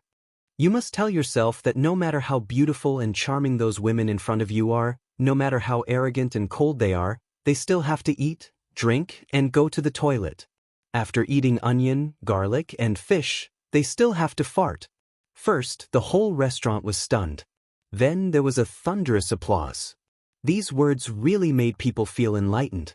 On the second floor, a smiling man was lying on the railing. On his left was a little girl standing on tiptoe, and on his right was a little boy squatting. The 2 children had a small wooden sword hanging from their waists. This man was the shopkeeper of this restaurant. He used to be a waiter here. After a few years as a waiter, he quickly bought the entire restaurant from the old shopkeeper. His business was doing very well and was growing by the day. It was said that the previous shopkeeper, who had gone to the capital city to buy a house for his retirement, had received at least 300 taels of silver from last year's dividends at the beginning of spring. This new shopkeeper had been a popular figure in this small town for the past 2 years. He was very capable and had a very good relationship with many scholars who had obtained the title of Xianxia. Otherwise, why would high-ranking officials like the county magistrate and the registrar come here to drink every now and then? Other restaurants could not invite these 2 great bodhisattvas. Even if they spent money, they could not. A delicate and gentle woman gently came to the man's side and held her daughter's tender hand. When the man turned to look at her with a smile, she glared at him. Then she could not help but laugh and complain, "The children are all listening."